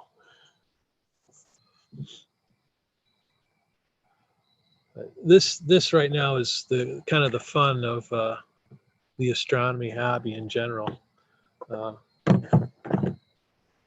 I right now it's I'm in an urban area. It's not a very great night. It's all cloudy and hazy, and it's not optimal, but you have a lot of fun and you get some images that are pretty cool. And it's Gretchen, my assistant, my beautiful assistant. Call me Vanna. What can I do for you? Did you get the message? I did, For Dale? but I was replying back. Do I need to shut it down now or when? Yeah, you can end the stream now. Okay. And end the Zoom session. It should all be done, but I think my account might be the only one hanging on. So. Should I just log you off? Yeah, actually, if you Okay. can, because we're all done for the heavy duty stuff for today. Okay. What I got out here, I should be more than be able to handle things. Okay. Actually, if you can take the Chromebook back and out. All right. Thank you. Thank you, Vanna. Mars is out, so I'm going to get that next, but I'm doing some capturing of Saturn.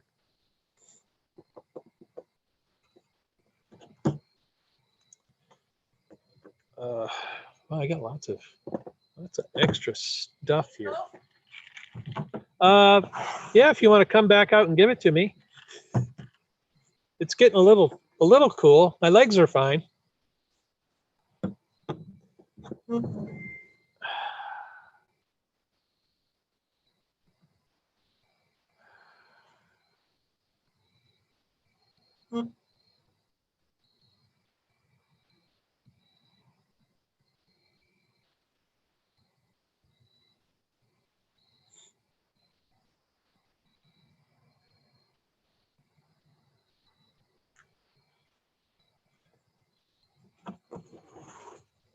Thank you, dear. Help keep me warm. Okay. What time did you want to leave? Early. Are you back before 11? Oh, back? Yeah, they open at 9, so I'll try to be there at 9. Okay. That's I fine. don't want to spend a lot of time there. Just gonna go get my thing and come back. Okay. Okay. Making plans for tomorrow. And we got a capture. Let's stick our stuff back. And Saturn was, I should say, Saturn was my original hook. So I've got a soft spot for Saturn no matter what. I might actually get a couple of captures of this one. This is not a bad night. We've kind of lost Jupiter in the trees right now, so Jupiter's gone for the evening. Frankly, it was both planets have been very low in the sky this whole year, and they haven't been really great to look at or capture. I've done much better on even poorer cameras, and it's been difficult to do. But occasionally you get a good night. We're going to do another 2 minutes.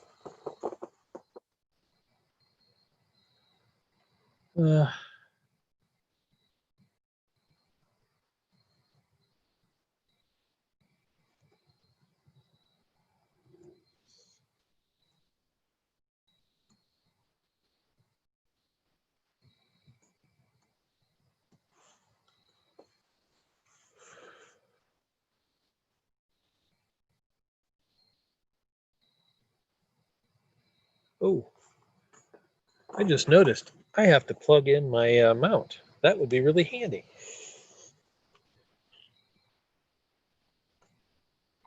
The battery does really well. They say that it's good for 10 hours. Don't believe them, but it is good for, well, I think I've gotten 5-6 hours pretty consistently out of it. So, hey, what? I didn't see anywhere where it said end stream, Okay, so I just quit. and I'm assuming that that's going to end stream. yeah, I ended the stream from up here, so I Oh. wasn't sure what it was going to see down there. Okay. So yeah, but I know the Zoom session was left open. I quit everything. I quit Zoom and I logged you off. Excellent. Okay. Thank you, dear. Look, you didn't bark at me at all tonight. Actually, if you don't mind, I'd like to get the Sure. Cuddle the cat while you're in there. He's looking for you. Okay. Well, talk to the others. Orange Can people, how are you? Who's all here?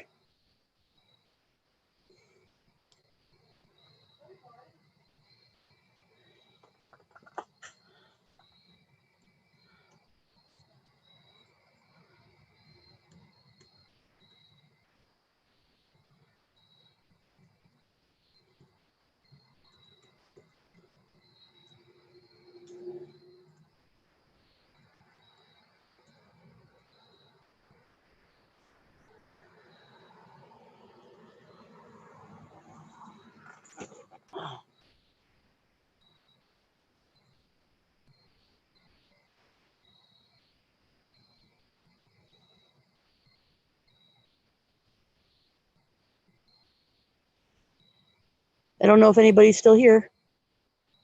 I don't hear anybody.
Hello?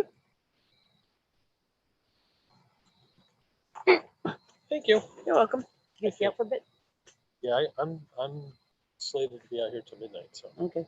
and I think what I'm going to do is just move the scopes into there since your car's parked out here. Sure. So. I locked her.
Not really.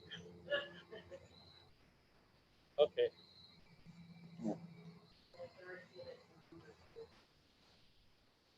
Well, that's what you can always sand out, and put a little paint over the top. Thank you for your help. No. Good night. Okay. Are you guys ready to see Mars? I certainly am, because I haven't gotten very good pictures at all with Mars. Let's see how many we got here. Must be those same 3 diehards. 3 likes. Well, that's good. I'm 100%. All 3 viewers have got 3 likes. Excellent. 63 playbacks means they've checked in at least. That's good. It's nice to know how that goes. So let's back off and go full resolution. If we're doing Saturn right now, it's like it should be easy to find Mars. As far as the size of the thing, it's going to be very bright, and we're going to bump up our exposure a bit, and of course the gain is going to go crazy.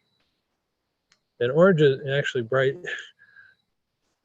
We probably don't have to do that quite so badly, because Mars is extremely bright. That looks good enough.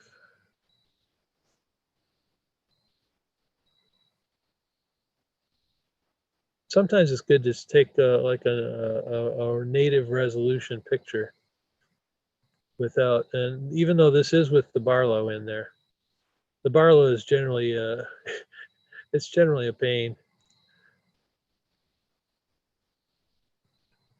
Yeah. If you cut down the resolution of the pictures, this is going to take fewer pixels, but since this is the only good stuff that's there, there's no point in taking everything, which I already did that. Let's take out the Barlow and go to Mars. Actually, if I feel lucky, maybe I'll leave the Barlow in since I'm going to have to put it in anyway. So let's go to Mars now.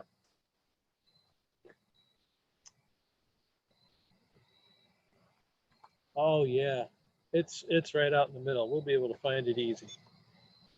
Select and slew. Solar system, Saturn, Uranus. We'll visit Uranus and Neptune if we can. But we're hitting the big ones first. Sure my cables aren't in the way. I'm not stretching anything.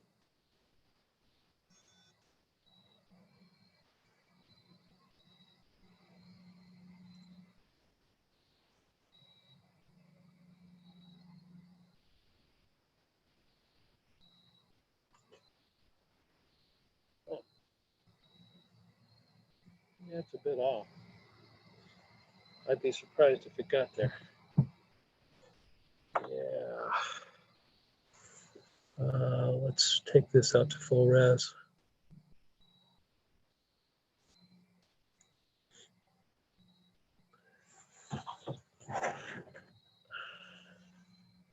Yeah, it's like way off. I'm scooching off my table here. And I think I can probably turn off the thermocell. Mosquitoes are not bugging me right now.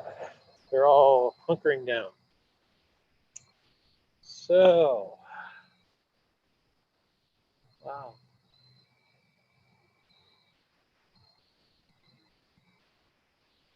That's way off. Yeah.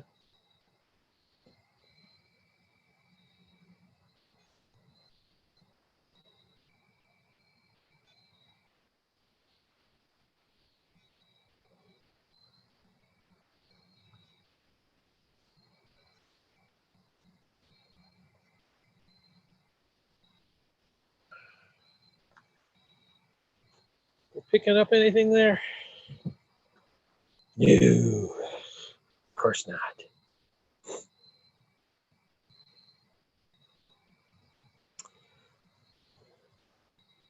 Maybe I'll turn the PC around a little bit so I can see when something appears.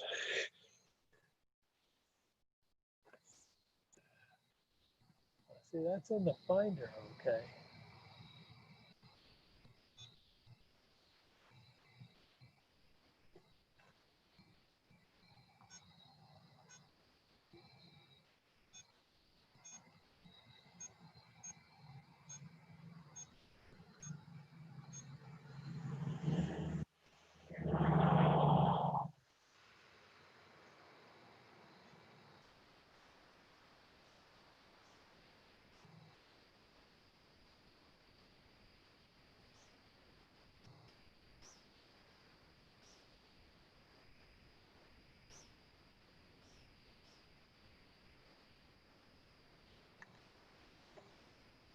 Well, heck.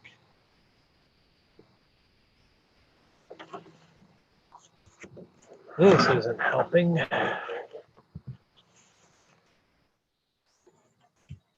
I connected still? I am.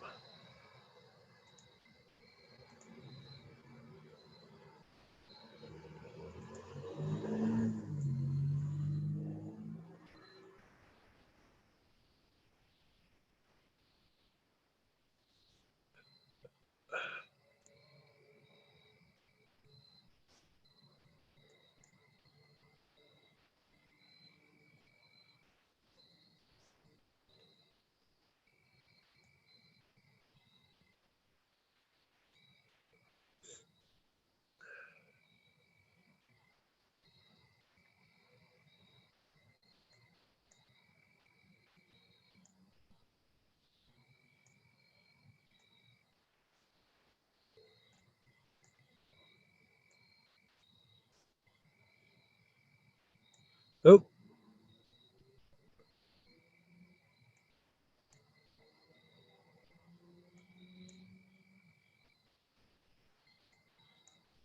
anybody catch that? I think that was our target.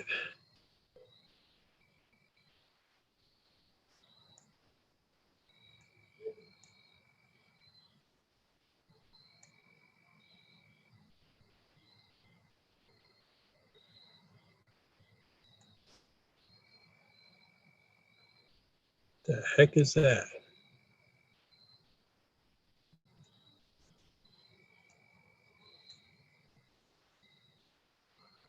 Might be neighbors' lights or something. Who knows?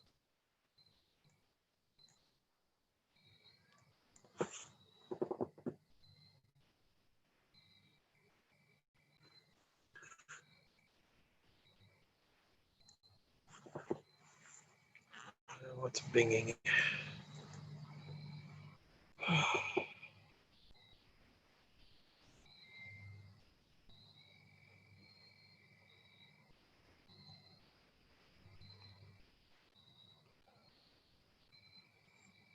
Your phone starts making all kinds of crazy noises and buzzing and like, what the heck?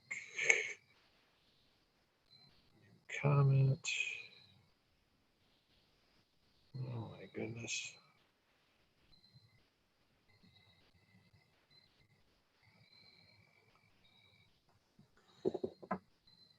First issues to correct tomorrow.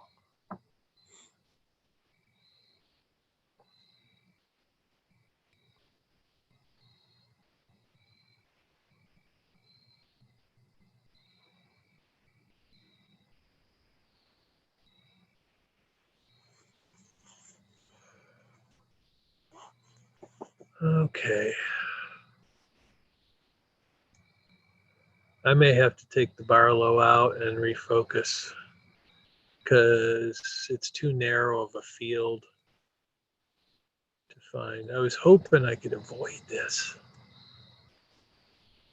but apparently Mars is going to be a pain. Okay. Well, here we go. We'll take out the Barlow again.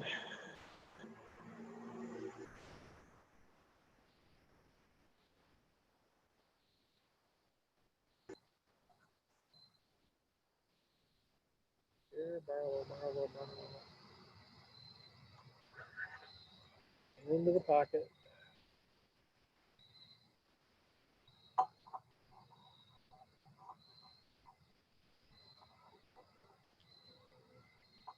Put it in there. There we go. There's the key. There it is.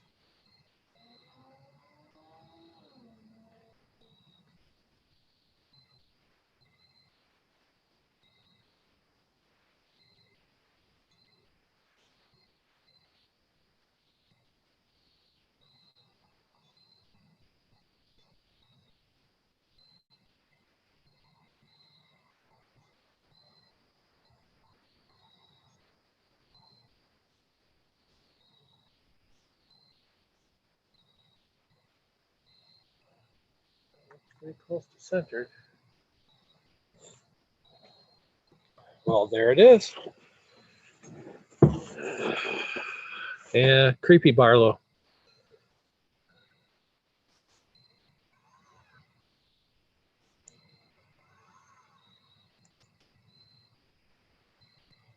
Notice that I'm not using the Celestron focusing tool.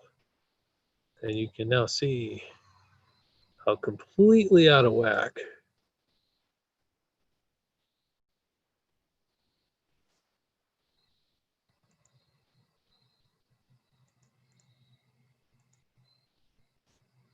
Oop, wrong way.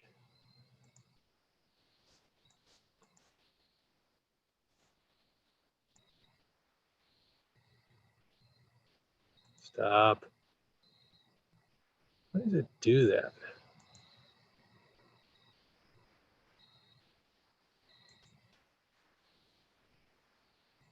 That's good enough. Let's turn down our gain and stuff so it's a little more sane. It's way overexposed. And see, Mars is pretty bright right now.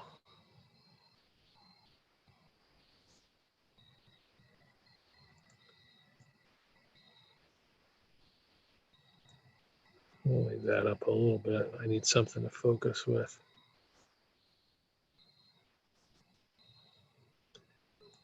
Tonight is going to be a tough night to focus, though.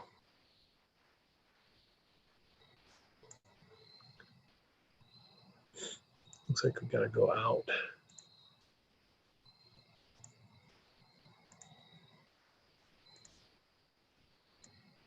The atmosphere is just playing havoc with us.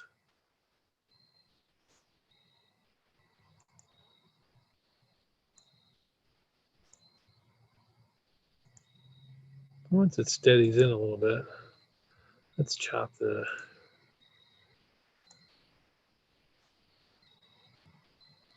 it's still gain is way high. You can see we're starting to get a little bit of that dark detail there. Probably bump up exposure a pinch. Look at that. How's that? There's Mars for you. Stop. I guess it's sensitive to whether you hold it or not.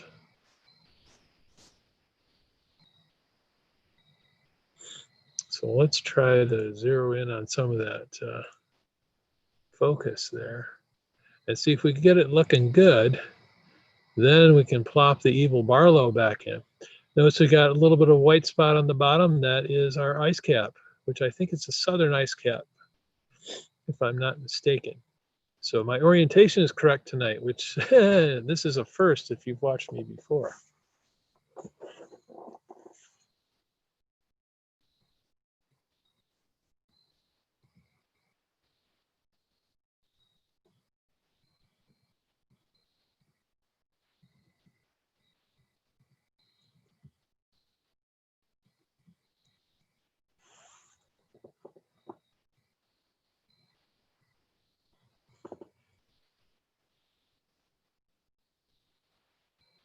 Don't know whether to go in or out for focus right now, but the motorized focuser, when you get to this point, is so nice because you can just hit a button digitally here and hone it in and not have to see the thing bounce all over the place. And it's pretty darn cool. What have I got? Is it brightness? White balance.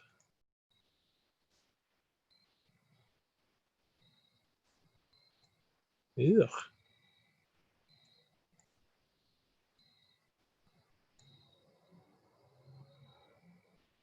Okay, those don't belong on auto at all.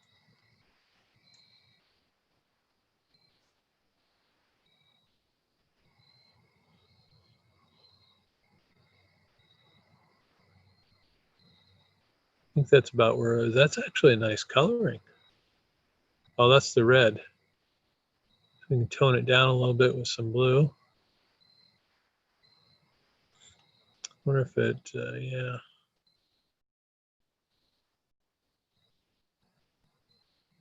There's also something Don Swetzik showed me about.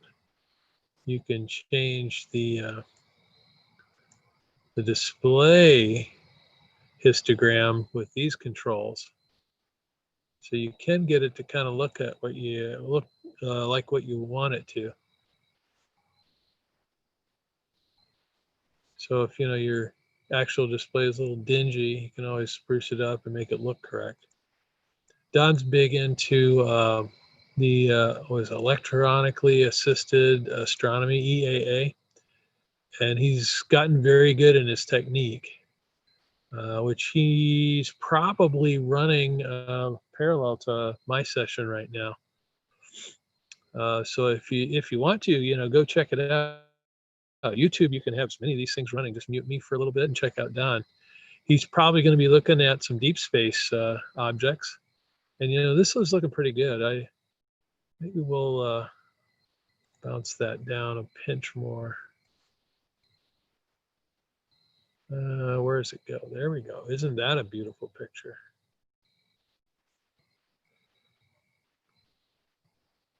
We need to go over a little bit. I think we'll tone that down.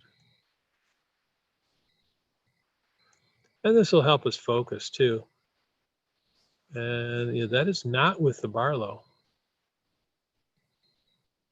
This is just raw pixels. My camera is a fairly high resolution camera. It matches the telescope almost identically. So generally speaking, if the telescope can resolve it, my camera is going to pick up every pixel. It's got almost a 1-to-1 ratio. I chose the camera very carefully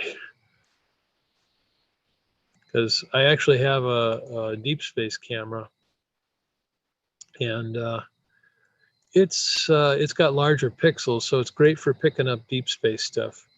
But it's not good for planetary. The manufacturer ZWO even says so. It's like, this is not recommended for planetary. That is not bad. I wonder if I have a reset for some of those image controls. No.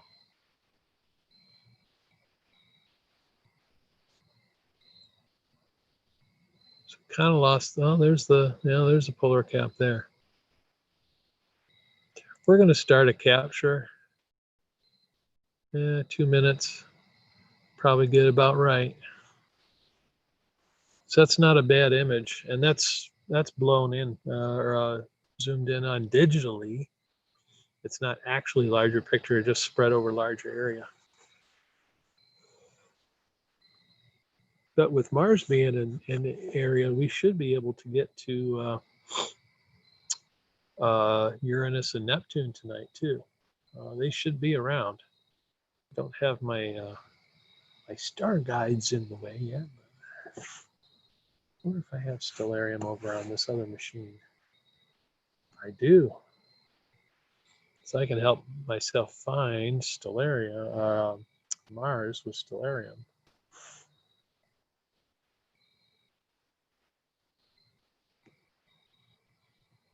There's Mars, so if I zoom in, Cirrus. Neptune is in between the two, which is probably going to be near the tree. And Uranus is probably not very far away from Mars. We might have to wait a little bit before we see Uranus, but we should be able to see, I think, what, 5, 6 planets out? Where'd Neptune go? There it is. Neptune is roughly, it's roughly halfway between Mars and Saturn, or the moon anyway. It might be viewable tonight. Is that almost finished? Yeah, around 11 o'clock is also where the mosquitoes get their second wind. They decide it's not quite as cold as they thought originally, and they come out again for a second round. Sometimes it kind of feels like a second helping, but. And we got 11,000 frames off of that one. So, supposedly the Barlow might help. It might blow this up a little bit, but it also is going to make a mess of some of the light conditions. So, I'm thinking if we work on the focus a little bit more. It's still pretty unsteady, but tracking is finally looking good. And I'm going to see if I can't do a sync alignment to see if we can't straighten this thing out as far as the tracking goes. Because when you look for Uranus and Neptune, it is not going to be pretty. Yeah, Mars is right there. Okay. So, sync to target. Solar system, Mars.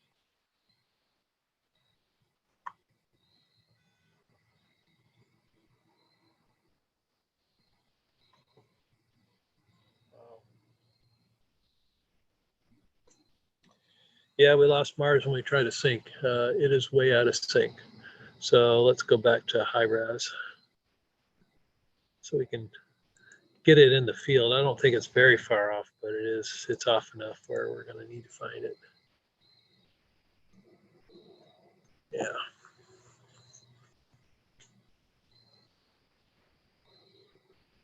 Fun, fun, fun. Okay. So we're going to go.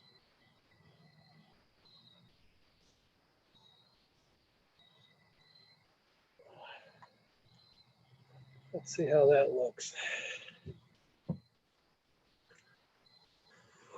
It's not perfect. Let's take it the rest of the way in with the control here.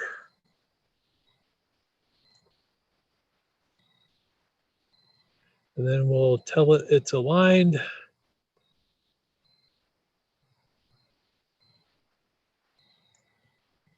Maybe a little bit down.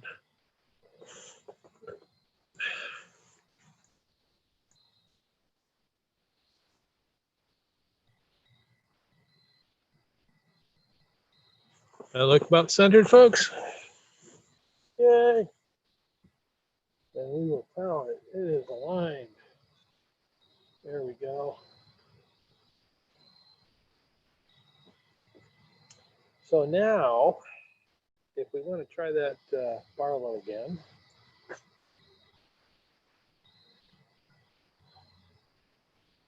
we will see what it does. Most likely it's going to make my life miserable, but you know.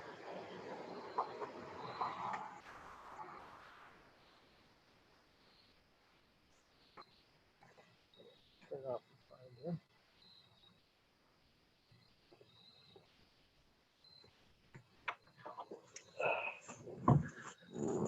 if I remember, we had to go in.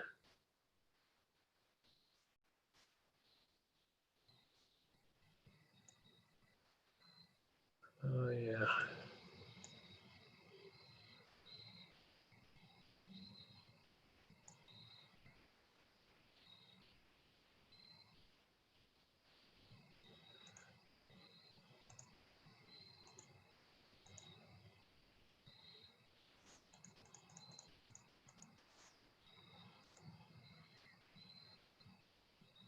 Oh, too far.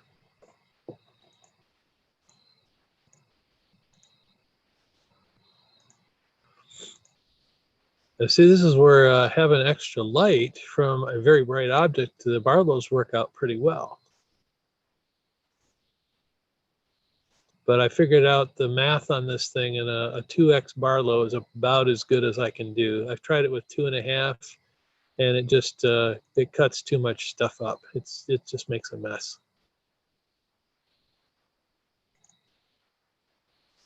But you can see even at full resolution, this has got a pretty big image, which is pretty nice.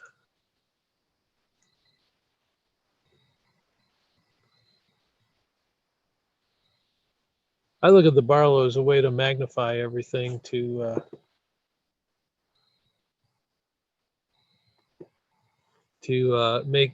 spread that image across more pixels. It's not necessarily going to be clearer.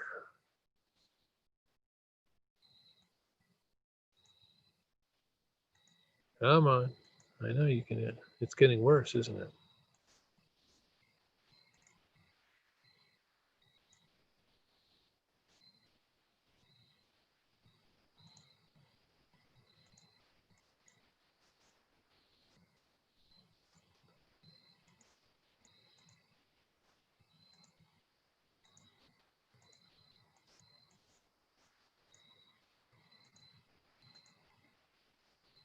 There. Let's turn down some of that gain. That's ridiculous. Can't tell what our object is halfway. We have to bump up the exposure a little bit. So I find with the cameras are nice because you can vary the sensitivity and how much light gets through to the sensor. In some, I guess that's not really true, but exactly, but from an optical standpoint. But you can make your basically make your eyeball more sensitive by these adjustments. Whereas if you're looking through a telescope visually, your eye can't change its sensitivity. It is what it is. And so you try different methods to get more light to it. With gain and exposure on a camera, those are your luxury. You have to kind of mess with that. Oops. You see the skies are pretty crazy tonight. And that Barlow just shows it off worse. Let's cut some resolution. I kind of like this 1800 resolution. It's nice. Let's move our object down a little bit. Come on. You can come down. There you go. Really doesn't want to come down, does it?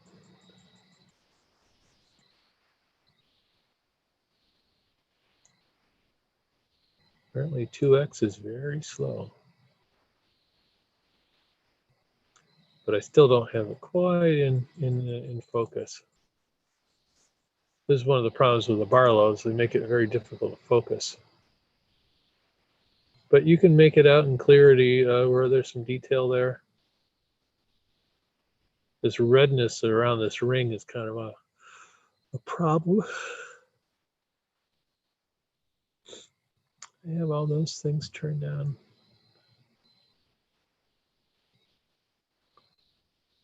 Probably back off on the red a little bit.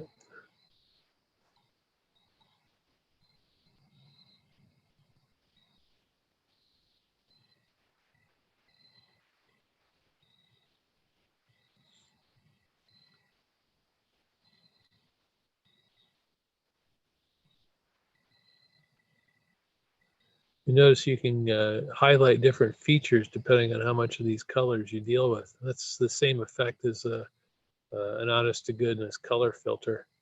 But I have a color camera, so you can play with those. There's some disadvantages with color cameras, but this is one of those things where it's kind of fun. Actually, that's not bad at all. I'd rather bump. Sometimes taking a dark image is okay. That'll get us a little better in focus for sure. It's not bad pictures of Mars. Am I going the wrong way? Seems like it. And you know me, I'm going to have to get a capture of this. Kind of surprised Adrian hasn't joined me yet, although he's probably playing in Stellarium. He's got an event where he's spending an hour or two on doing Stellarium, exploring the skies. Which, if I could ever get Stellarium to work, that would be really cool. But I might end up having to buy a program. Let's see if we can do this capture. I'm going to do 2.5 minutes.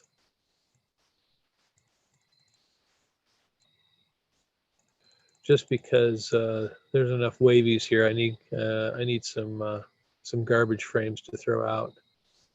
Oops, and I put it in the Saturn folder. Darn it. You know, I'm going to stop that. That's ridiculous. It's Mars. This way, there's a small file of 280 frames. It'll be painfully obvious. It's like, this is not Saturn. That was a partial mistake, and Copmanis messed it up again. You can't see it, but I do have my official University Lowbrows hat on for this event. Maybe for the solar, I'll have excuse me, my Lowbrows T-shirt on, and so that you'll be able to see it for all an hour. Although the solar, if the weather's nice tomorrow, I'm gonna check on my other machine here to see how that's looking. Yeah.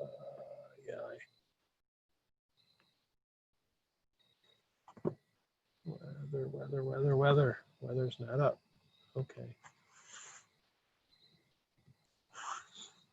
If you're an astronomer, you get instantly acclimated to all kinds of funny weather stations and charts, and because you're always looking for the clearest skies, and it's like, what's the transparency now? I think my Mac mouse is the batteries are kind of, yeah, they're kind of dead. We'll put that back in the jacket. Okay, what is our hourly forecast? They claim it's 60 degrees now. 59, ooh. And tomorrow, partly cloudy the entire day. Except for 4 and 5 p.m., mostly sunny. So we might get some solar in tomorrow. Who knows? We could get lucky.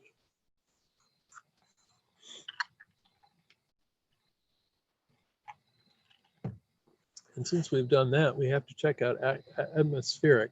If you haven't, atmospheric is a wonderful program. It's on the web. Astrospheric.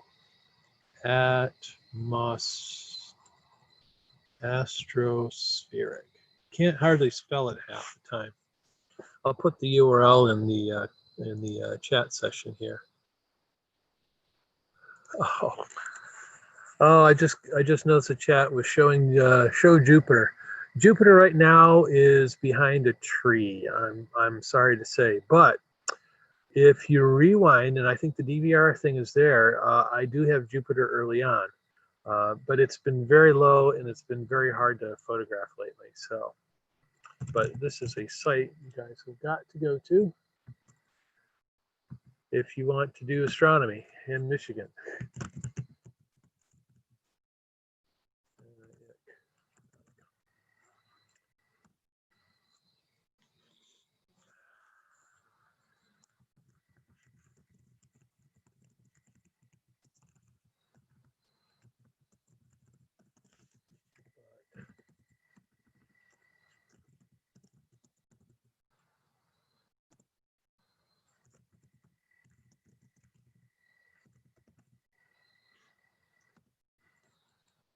Maybe if he sweet talks, I can bring up that thing.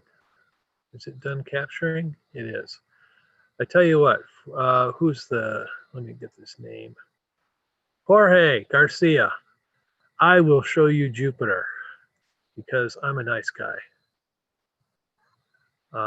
Let's go to our captures. This give you an idea what they look like. So this is 925, and my capture of Jupiter is in here. This is the last good one, which looks a lot like a moon, doesn't it? Ugh, there we go. I don't want to see moon videos. Everybody's seen the moon. Let's get rid of that. We'll bring up a Jupiter. This is Jupiter. It looks lousy, but we've got the red spot there. This is under a 2x Barlow. And it looks like I've got 971 frames of that. Jorge, I apologize for not spending more time on Jupiter, but it's really low and dusky. But the good news is I'm going to try to run that through the imaging processing on tomorrow's session. So if you tune in, I think I can run that through, and we'll make a very pretty Jupiter image and post it to the Orange Can Astronomy page on Facebook. That's where I post most of my photos. I'm really beginning to hate Facebook, so you may have to look for Orange Can Astronomy soon on the Liker.com. I can't even remember. They do weird numbers and stuff on Liker, but it has a lot fewer ads and other garbage. And I'm really liking it. I'm liking Liker. But just search for Orange Can Astronomy, and that's where you'll find good stuff on all these things. But this was taken earlier this evening. I can look at the file date in a second. Actually, 21, that would have been, what is that, 10:23 this evening.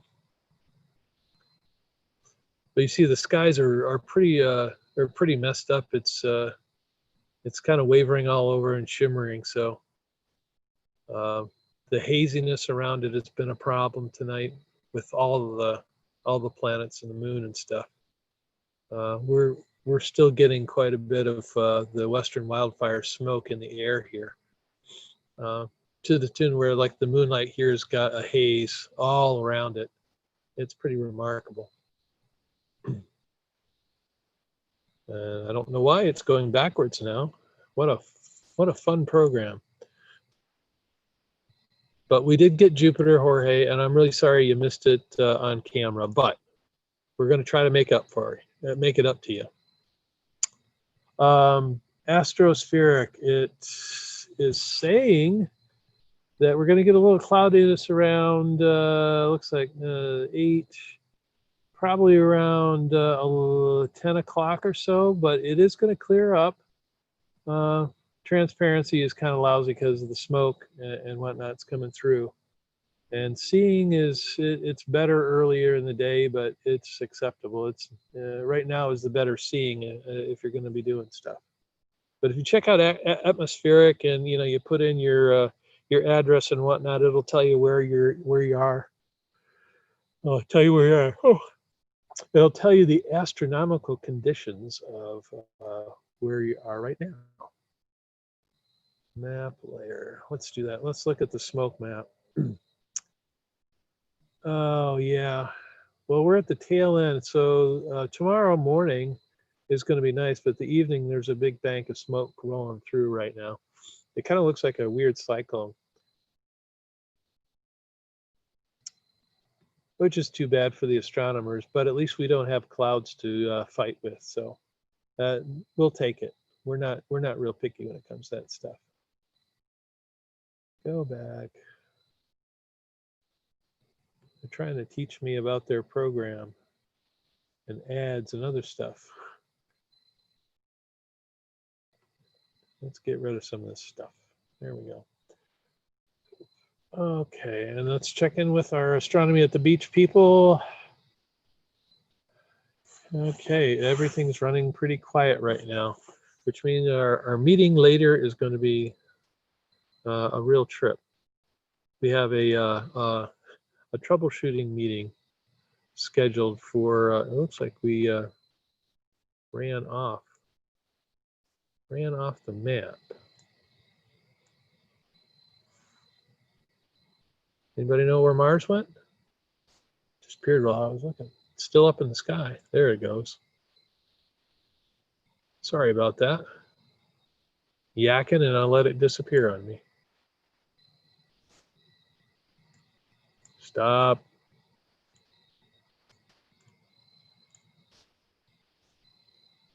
Let's get her down some too.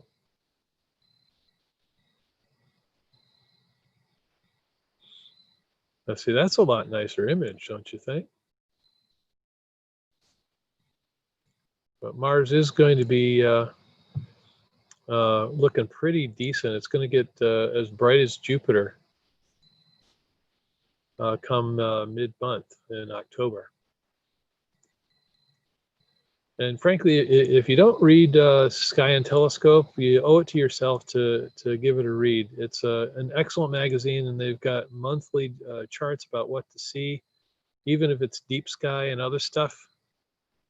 Wow, that's a pretty good Mars picture. And this time we'll do it in the right folder.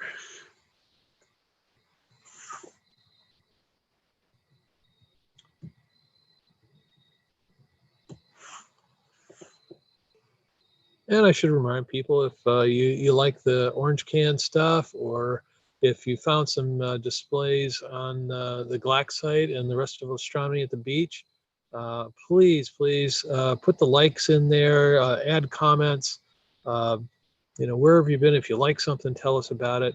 They're going to have a survey online at the glac.org page, and it might be at Astronomy Beach, but it's going to be basically a quick survey. Takes all of a minute to go through, and try to fill that out, because that'll give us an idea about what we did good, bad, and otherwise. If you're if you're trying to see one of the space exploration sessions that we basically had to cancel because we had overruns from other stuff going on, our apologies. We really didn't see that one coming, and it threw our schedule off. So we worked very hard to try to get everybody back on schedule.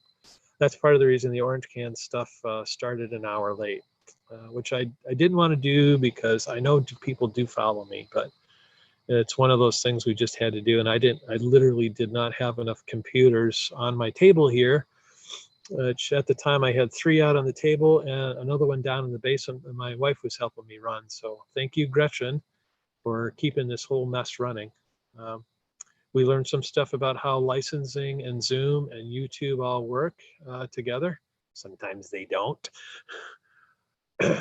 But it's a good learning year, and I'm glad everybody is coming out to see this thing and, you know, partake in the virtual event. Because it was hard to put together and hard to decide. We really didn't decide on doing virtual till May, because COVID, you really didn't know what was going on. So, but we decided it would be safer for everybody.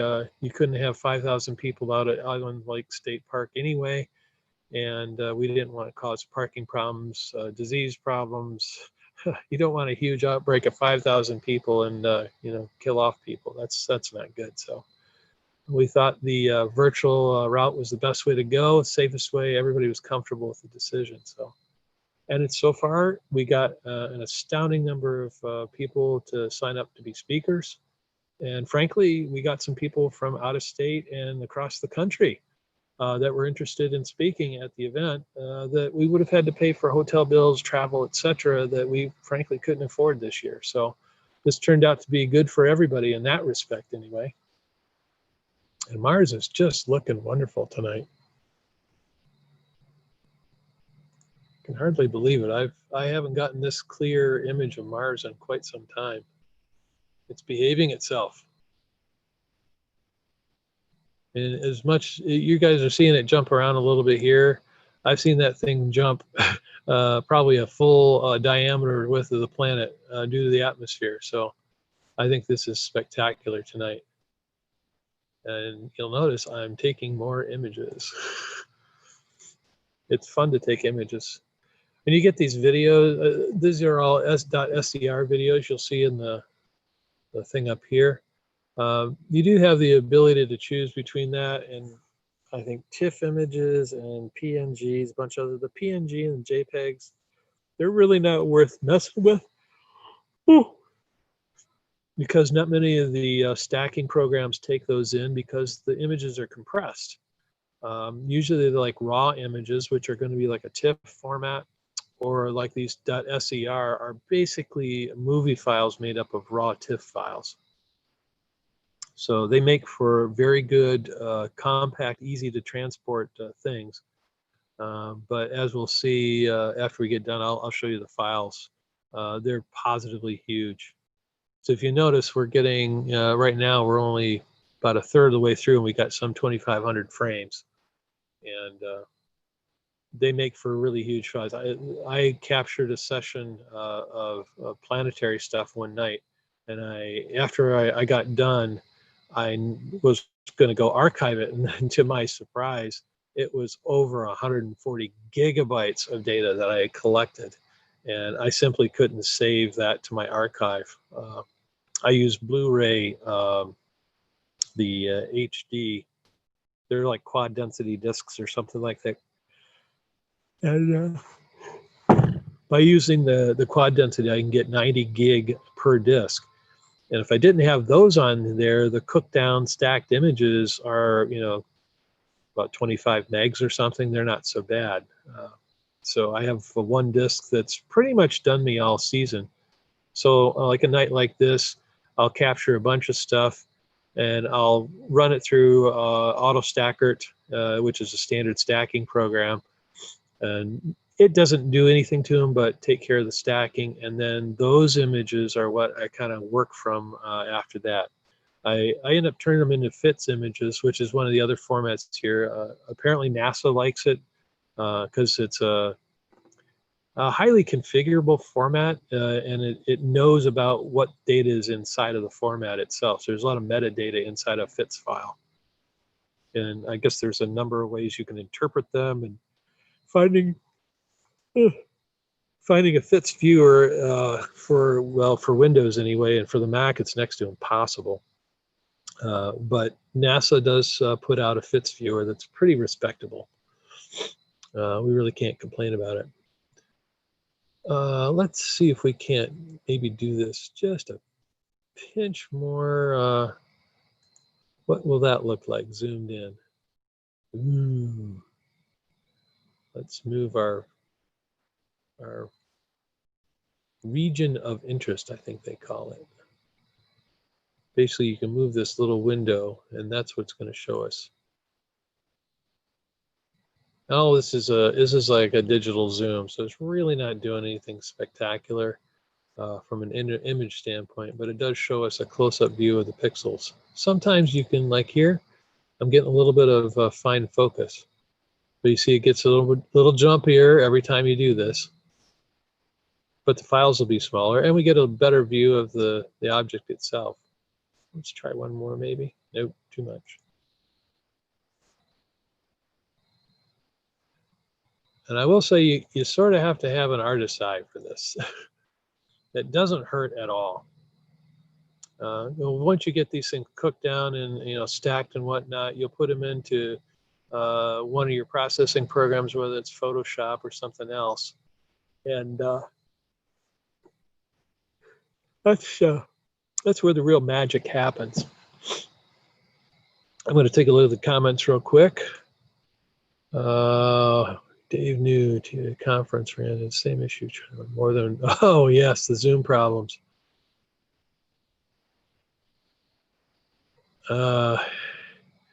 Yeah, I think I can pop this out. I should do that. Yeah, pop out the chat. Yeah, no. Yeah, that way we can chat. This is a bit nicer. Yeah.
Oh, don't run off. Don't run off.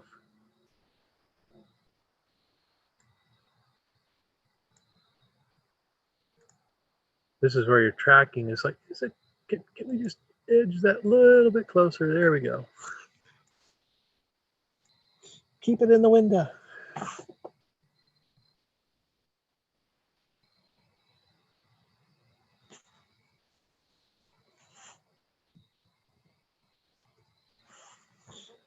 We just got news that Brian Autumn had 256 viewers in his New Mexico telescope. So that's pretty impressive, I have to say. I have 4. And that's not a reflection on you wonderful people who are viewing Orange Can Astronomy tonight. It's all fun. That's the bottom line. We got 11:34.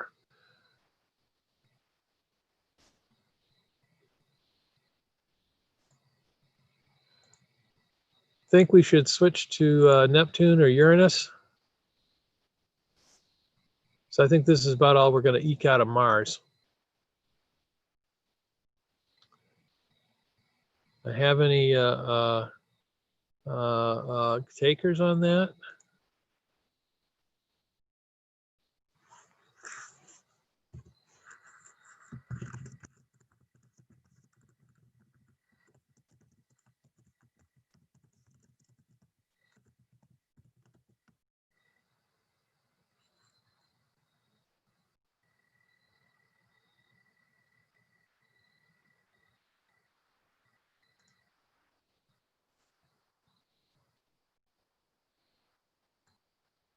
Really is a pretty good night for Mars, I have to say. This is the best Mars pictures I've gotten ever.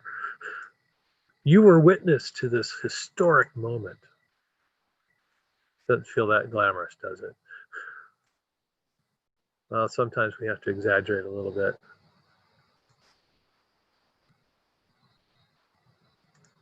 My wife will, she'll have fun with me when I'm doing it.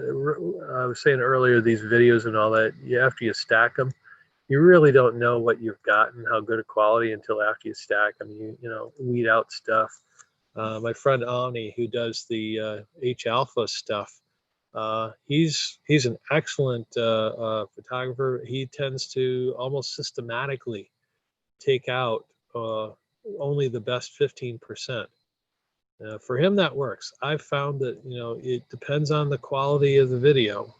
If I've got, you know, the quality curve or whatever, if it's running in, you know, the high 70 to 80% for most of my file, then it's like, why cut it down? So I differ with my good friend in that way, but his hardware is amazing. He doesn't spare any expense. I think he's coming from the you only live once school of thought. Notice earlier it was very still, whereas now it's jumpy and it's kind of running all over the place. That's part of the tracking, but it's actually getting higher in the sky, which should make it easier to track, but the atmosphere is just making it all jumpy as heck. I'm going to try one more capture just because I'm here. I'm here, it's going, and we haven't gone over to Neptune or Uranus yet. Let me check on the status of that.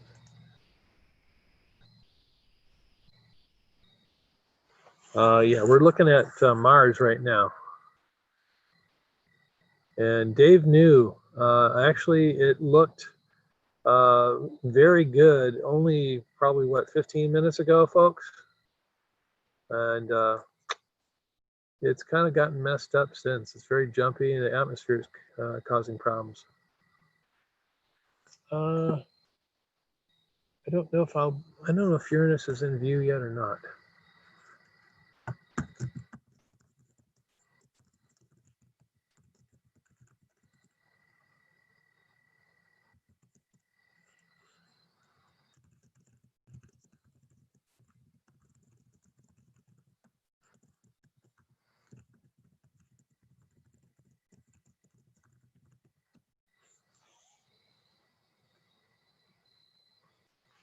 Yeah, now both of those they're the outermost official planets. Pluto is basically too dim for my telescope to pick up. But I haven't made a valiant try at it yet. But it's one of those things where it's just too pesky.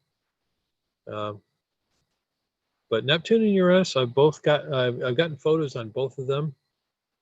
It's probably conceivable I can show. They look like fuzzy greenish blobs or fuzzy bluish blobs, depending which one you're looking at.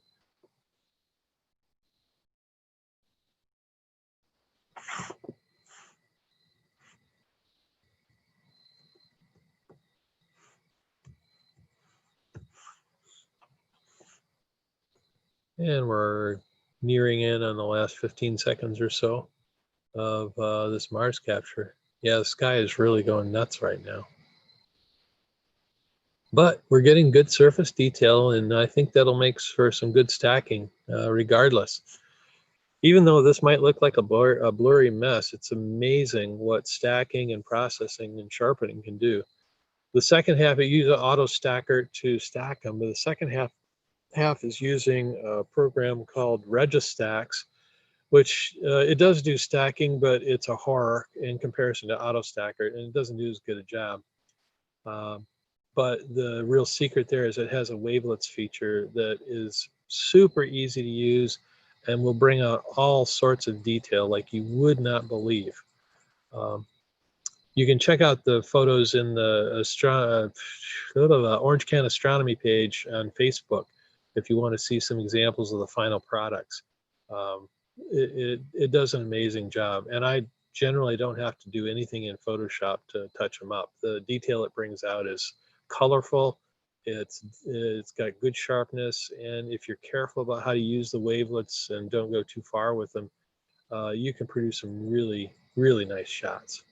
Now, this year in southeastern Michigan, in Ypsilanti, things aren't going to be so good because this is highly light polluted. The planets are all very low this year, and it's really not a super great situation. But I've gotten some very good deep sky stuff. That's where I've been learning this year, and that's with my other camera. But let's bust this thing back to the default resolution,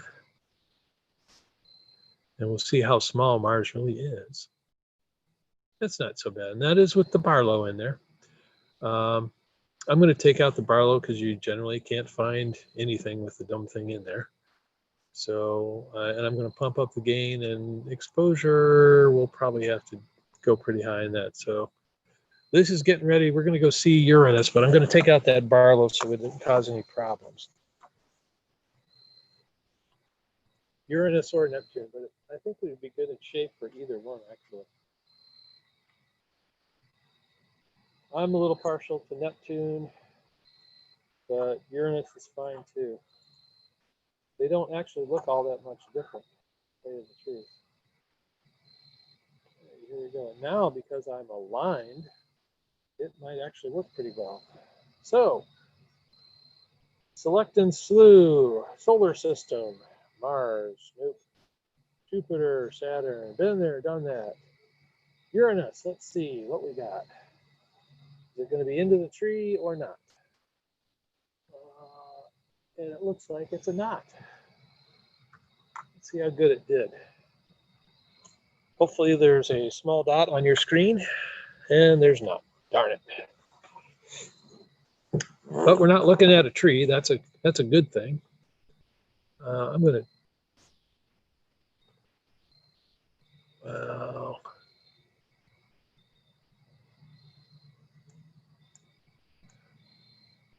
Both of these outer planets are pretty hard to find. And look at that. There's our donut. Where's that focuser tool? Let's unplug this. I like the other one better. Yeah, like it or not, the Celestron tool is a pretty nice focuser tool. And let's see, we move out because we've taken out the Barlow. Oh, look at that. That worked great.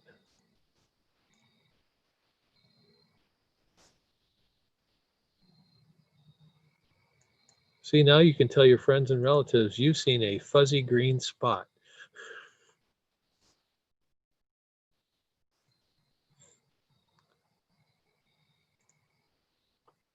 Okay, we can do our normal tricks here, and we'll turn down the gain because that just blows everything out. I don't want to lose it though.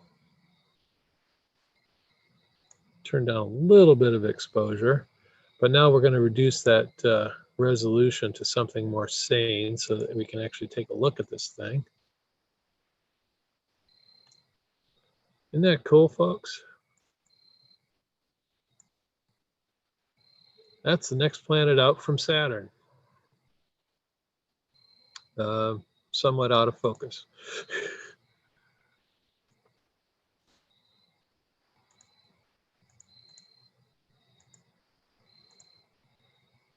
Now with our skies, you remember how much Mars jumped around. This one isn't going to jump around, but it is going to give us some issues.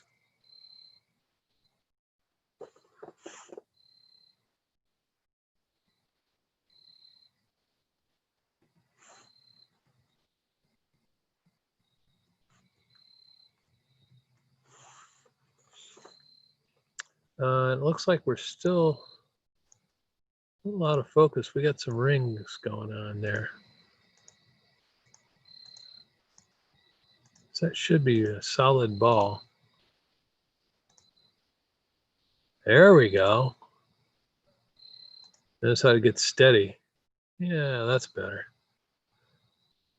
Let's reduce that down a little bit. Nope, too far. Oops.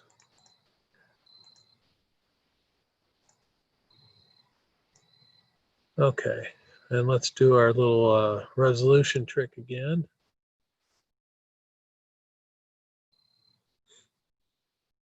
It still doesn't look like much, does it? Let's move that up a pinch.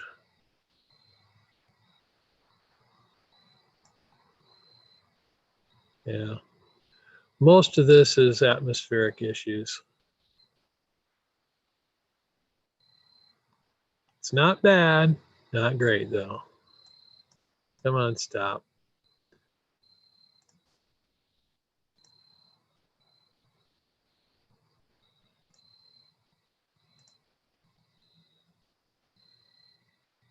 And this is without a Barlow. The Barlow would not improve this at all. I've tried doing that before and it doesn't really help.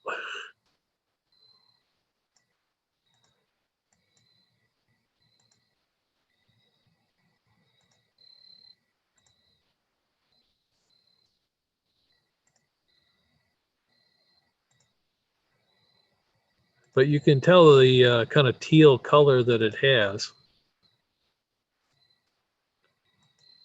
Now, Uranus has got that kind of greenish, bluish tint to it, whereas Neptune is exceedingly blue. Actually, the blue is very pretty. I don't think I'm going to improve my focus much here.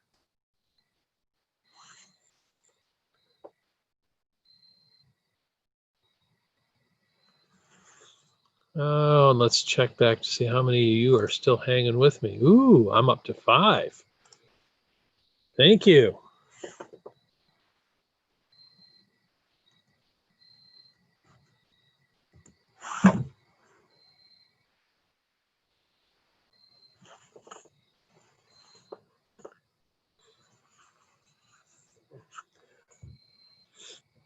Oh, wait a minute. What did I do? Oh, the gain is still real high.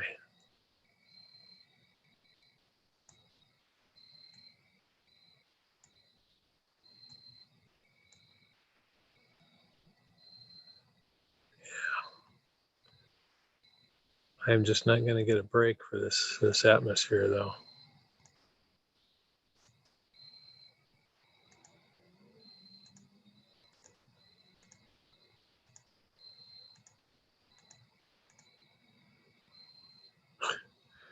I'm making donuts. No, trying to focus it in so it turns into a ball, but it's really It's not happening very quickly.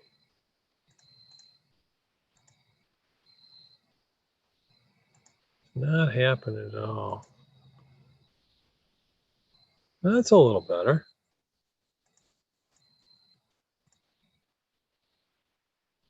Oh, that's better right there. Why don't you guys stop me? Jeez.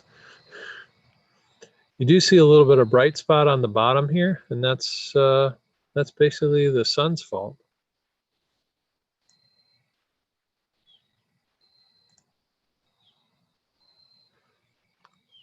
That's a pretty nice picture, actually. Back off on the exposure a little bit so it doesn't wash out. Sometimes the gain can kind of wash the thing out. You can see when I reduce the gain, it gets it, it's dimmer, but I can bump up my exposure a little bit and that'll bring in a little more color. That's not bad.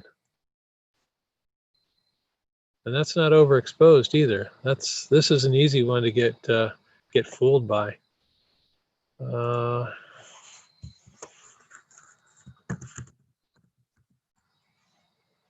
Bloom, bloom.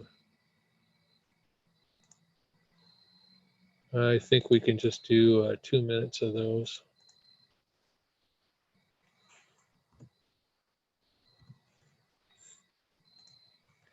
Because this one, unfortunately, is so fuzzy and all over the place. It's not going to go very far.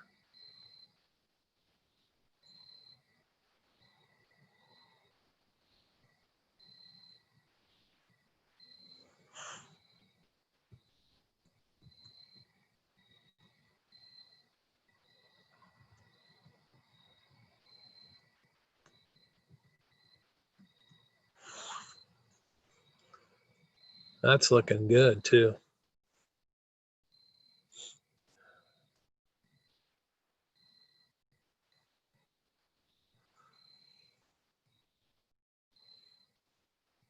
It's pretty still as well.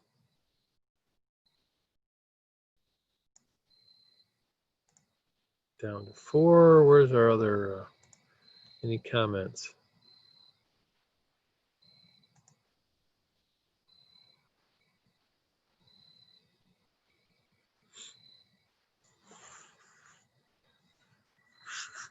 Well, Dave, I'm glad you like Uranus, because getting the outer planets with an 8-inch telescope is not always the easiest thing. But then again, doing the easy thing or things that are supposed to work for me anyway don't always. I don't even pay attention to that sometimes, and I'm kind of a windmill tilter at times. It can be annoying, but it's part of the fun of it all, I think.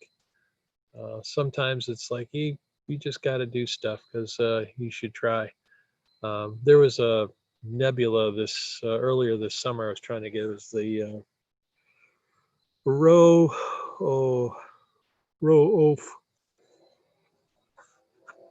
OPH. I forget the constellation, but it's basically a nebula that's in there, and I learned later it's way too big for my scope to pick up, because I had the SCT has got a very narrow field of view. I think we need to move him over a pinch. And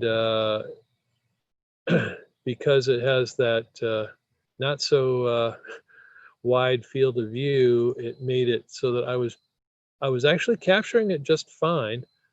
Come on, stop moving. There we go. But unfortunately, I was capturing a piece of it and not the whole thing. 8 times is just a little too fast. Yeah, what you're seeing when I let go of the buttons, it sometimes overcompensates. That's a little bit of gear dash or gear lash, whatever they call that. The gears don't stop on a dime, and it's to basically protect the motors and stuff. So come on.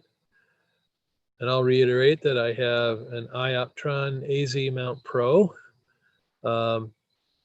It's an expensive Alt AZ mount, but as you see, the tracking is pretty decent. And I basically didn't get a good alignment all night, and all I've done is sync a few times. So it's a pretty trouble-free mount. It's got GPS built in, a sodium-ion battery that is good for about 6 hours. I found that out at last year's Astronomy at the Beach. It went from I think it was about 5:30 or 6 o'clock to about 11:30 on battery, and that was basically doing all the slewing and tracking and stuff.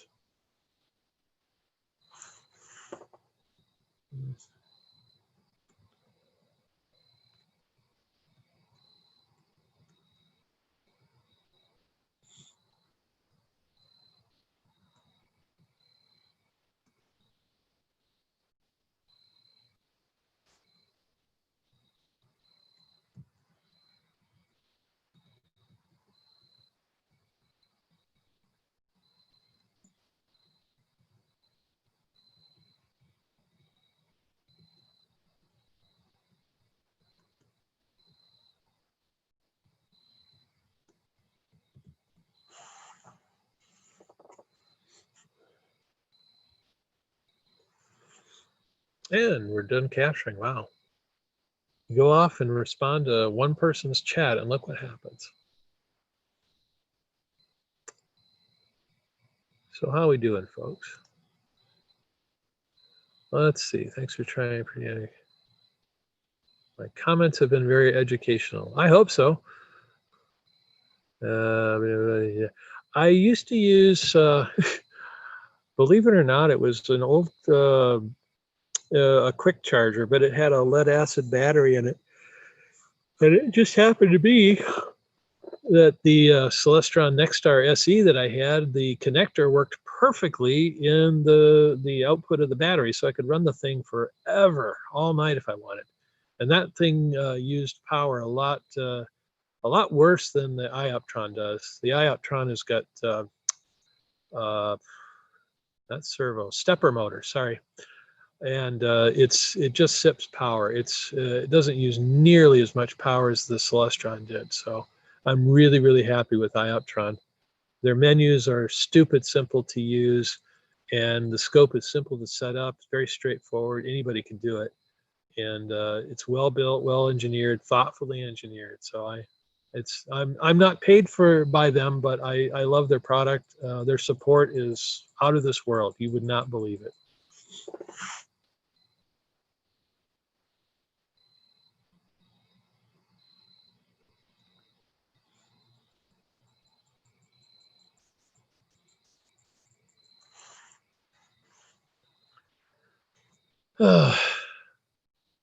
So, well, maybe I'll do another Uranus. I don't get this. I don't get it. It's up late enough where I don't see it that often. And well, come in the next couple of months, it'll be visible, but it'll be very cold. And cold is not fun for astronomy. It just isn't. It kind of ruins from it.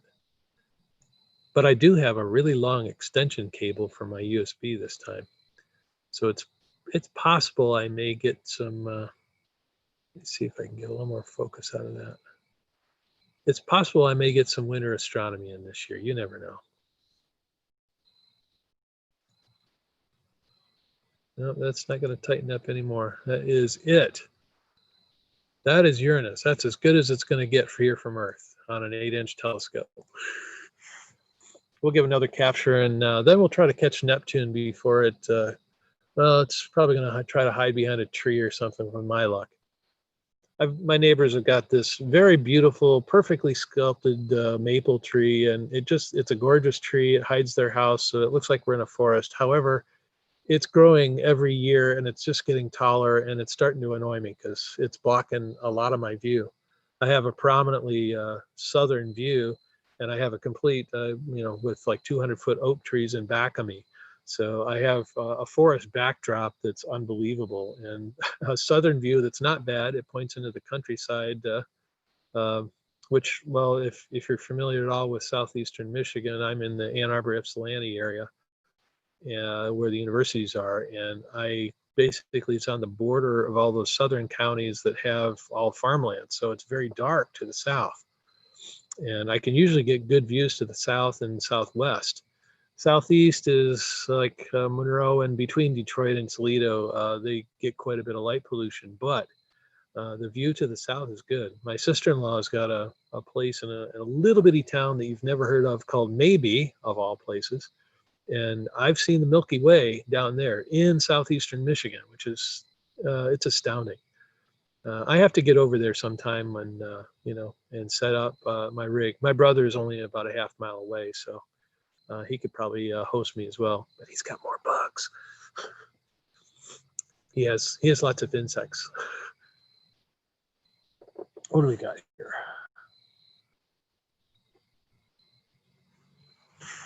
Oh, Adrian's going to bed already. What?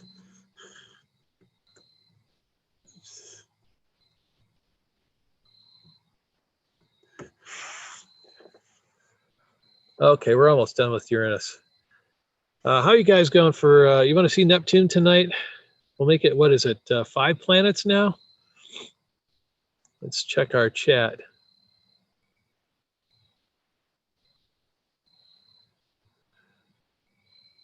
It is getting more steady. I'll give you that, Dave. I like that. Yeah. Finally starting. And it's a midnight exactly. So let's see if we can find our friend Neptune. And I'm gonna do our usual. You've seen the routine before. Bump the resolution to max so we can find shit or stuff. Probably the kids are in bed by now. And see how small Uranus is at native resolution. It's just this tiny little dot. When I first found Neptune, actually, I found a dot, I honed in on it, and I was pretty sure that this was it. I wasn't absolutely positive. And about 3 months later, I got another opportunity to look at it, and I found it again right where it was supposed to be. And yep, that's a pretty blue dot.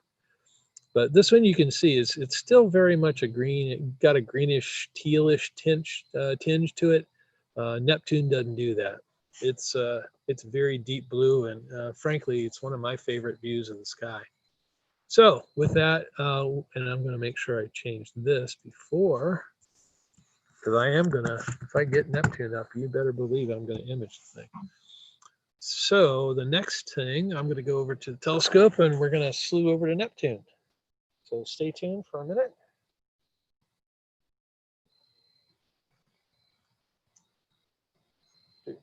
Select and slew, solar system, Uranus, next one up, Neptune.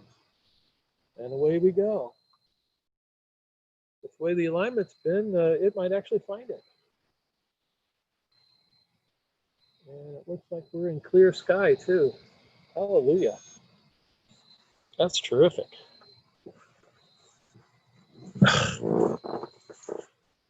Can you believe it? It's right there. See what I was saying about that ioptron thing? They're wonderful folks. I'm gonna try to get that in the center a little bit. How's that for luck? Little dim dot in the middle of nowhere. Let's get it centered. And let's do our little digital zoom technique on this thing. Let's try this one first. That's a nice square resolution. It's not looking real blue, is it?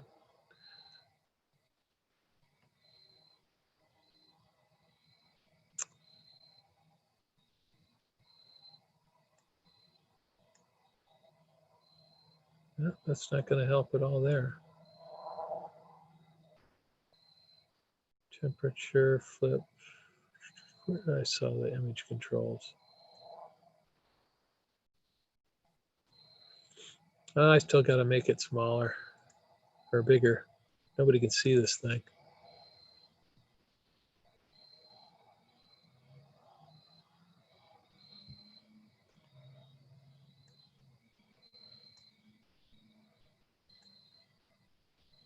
It's like, I think the focus should be about the same on the thing. I can't imagine why it wouldn't be. But where's my blue dot? I'm kind of disappointed.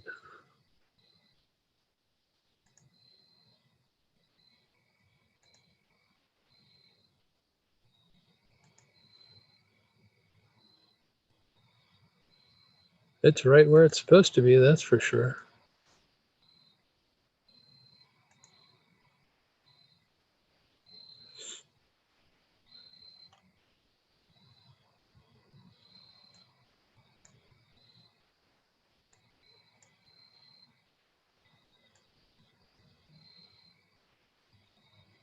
Well, maybe that's not Neptune.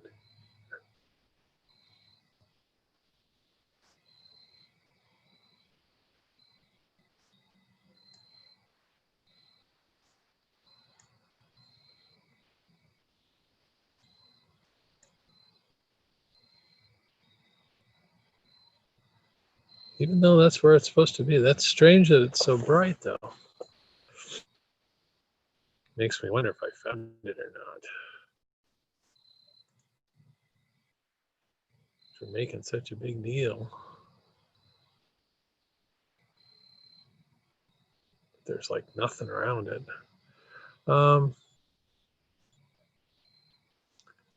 Let's find some stuff around it. Now, this is not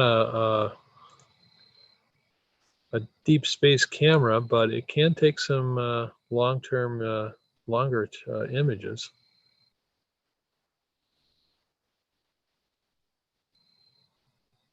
Wow.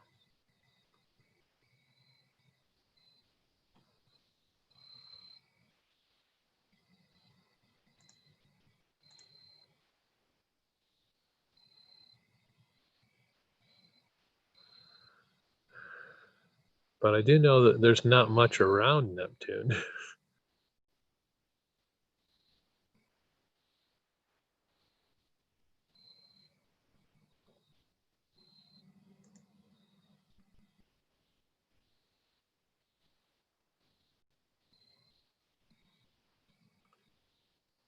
This is kind of the way deep space photography goes, where it takes many seconds to get each frame. I'm a little surprised that with that kind of exposure time that we don't have more stars in the background. I picked up this one over here.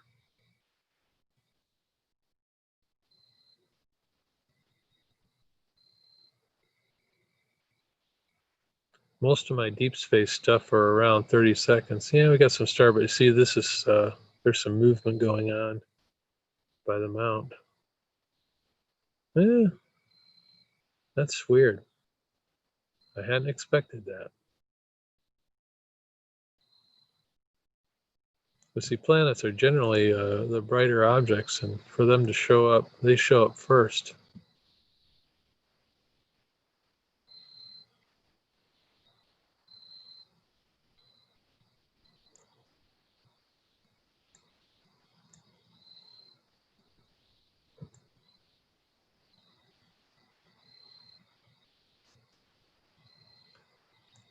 It's just kind of weird. Huh. I'm just gonna go one down and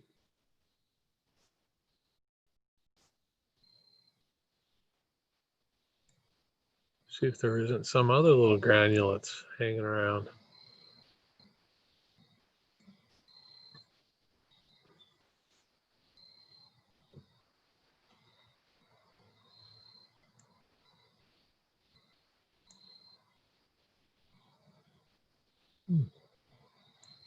Weird. Kind of built up Neptune, didn't I? Not as blue as you thought, huh, moron? It's right where it's supposed to be, though. And the trouble is, like the finder scope, I really can't use that because it's not bright enough to be seen. You need the full 8-inch scope to even see the dumb thing.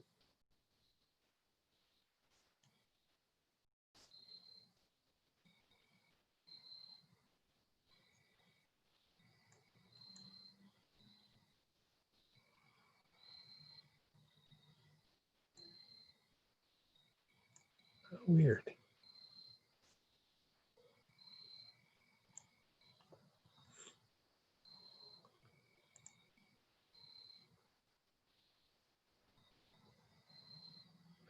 Oh, Dave puts out a good point. It's close to opposition. It is actually. So it might actually appear that way. I'm going to go just tell the mount to go back to where it was. Since I've been screwing around with the dumb thing.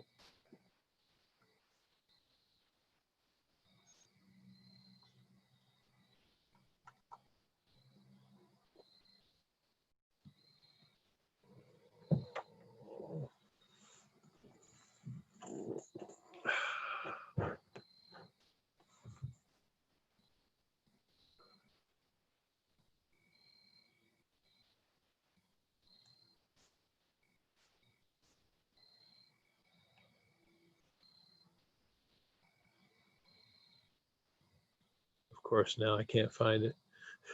Ah.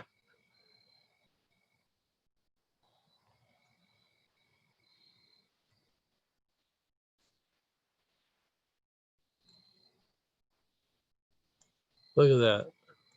I can find Neptune from Uranus, but not from here. Oh, man. Now I'm bummed.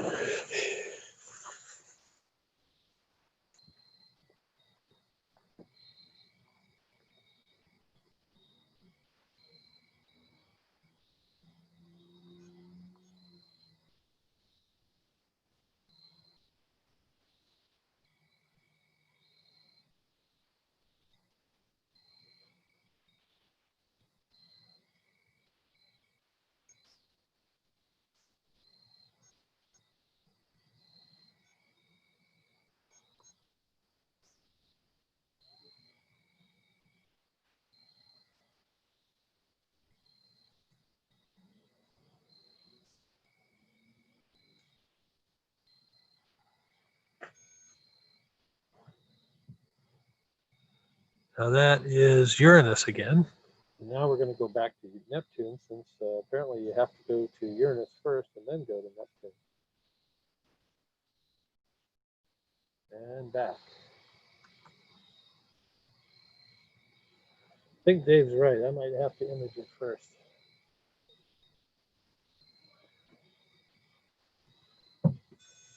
And look at that. There it is.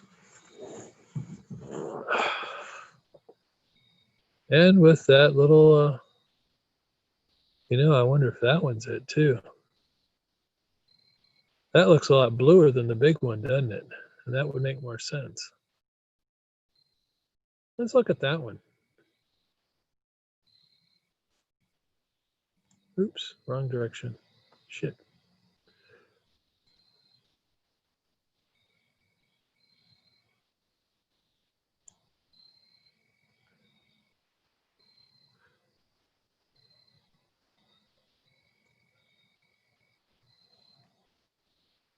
Okay, stop.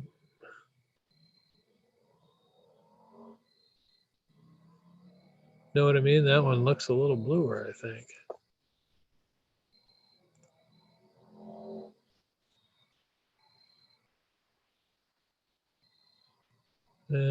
Hard to say.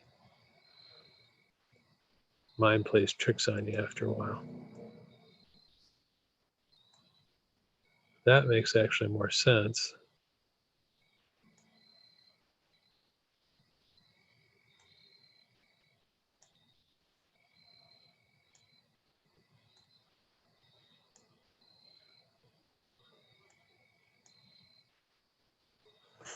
Let me check Stellarium to see what is near Neptune.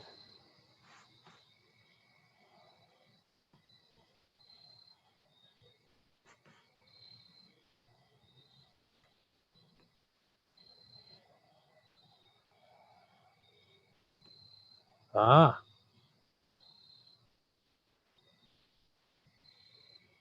There is a star that's very bright in that exact orientation. So this little guy, this is Neptune. Yeah, 96 Aquarius, it looks like, is the star that we saw earlier. Aha! Trixie!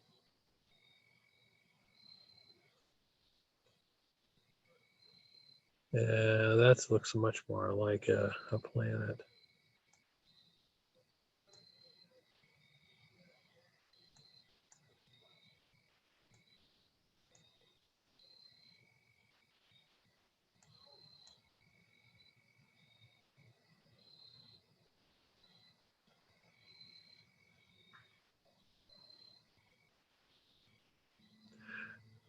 Still doesn't look as blue as I've gotten in the past. If you guys will indulge me for just a second, I'll show you the let's see, photos. I'll show you what I got in the past, which is it's pretty darn cool. Planetary. Nope. Nope. Well, that's what I found with Neptune the last time. Which you can see it's a distinctively blue color, and that's without any photoshopping. This was the photo was actually taken. The star blew out, but this was the planet, and that's what I got out of the planet photo. But yes, this is some of the things you can do with stacking. That's a very good Saturn picture I took one night. The stacking is the secret. Yeah, I think this is the last good Jupiter I had. Our pictures of Jupiter will probably look something like that after we stack them and put them through. Actually, that was a pretty good one too. Got the moons in there. Focus wasn't as nice and it's a little bit overblown. Yeah. I think tonight's Mars might be better because it's a little more full. Anyway, back to real stuff.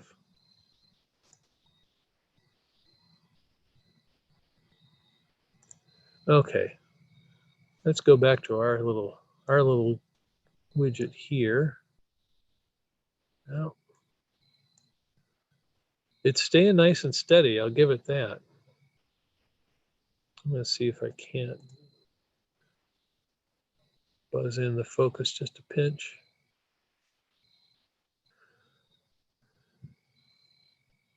Oh,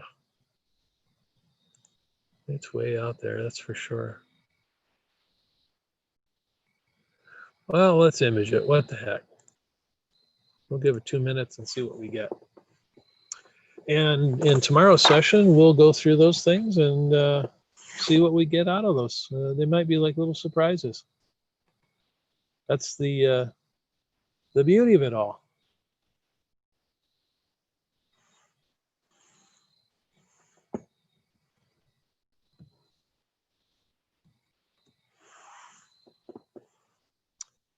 Well, it looks like most of the other astronomy at the beach folks have kind of thrown in the towel for this evening.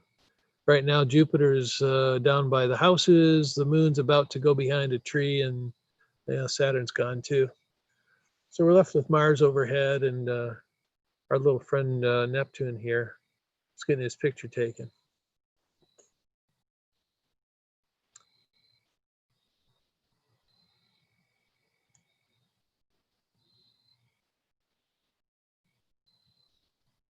Yeah, really not much you can do about that.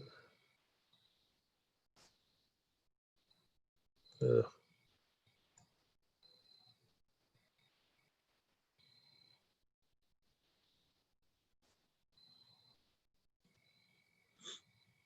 Those are display only. It's not affecting the captures.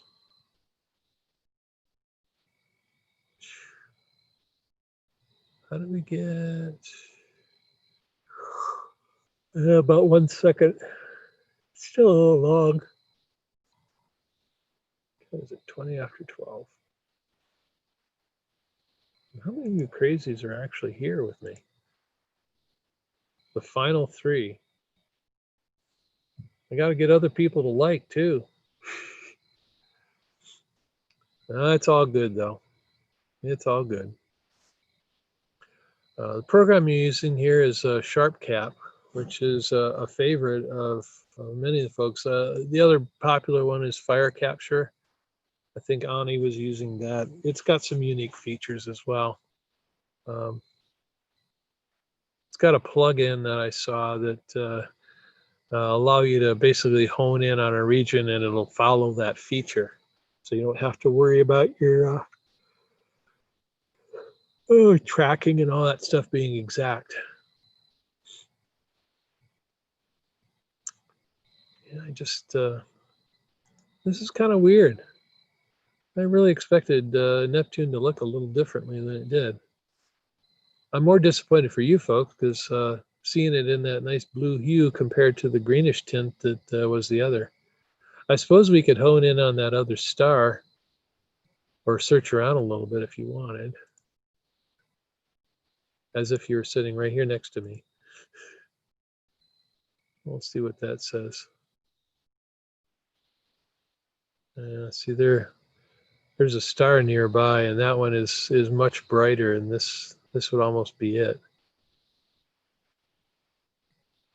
Maybe that's the moon of new Neptune, which I don't think I can see.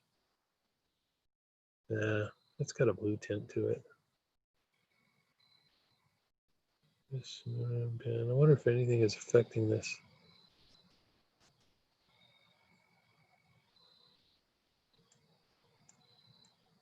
Oh, these are on auto. Yeah, they're not too much different. Very strange.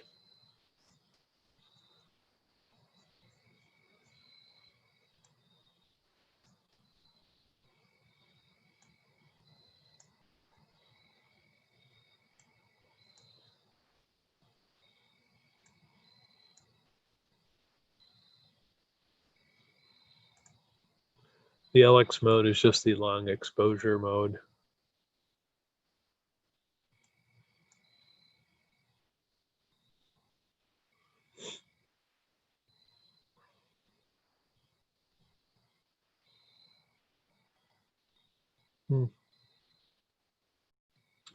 Not really going to pull any tricks on this one, are we?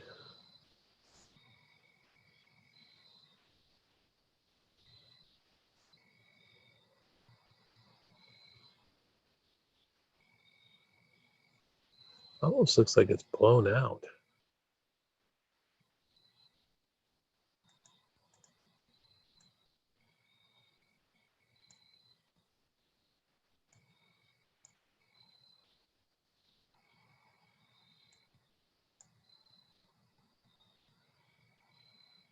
I keep a notebook of all the captures and stuff I've done. And so I have to look up to see what my specs were on that last Neptune picture.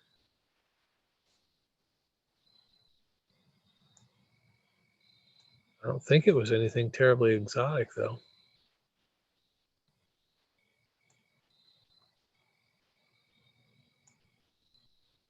So weird.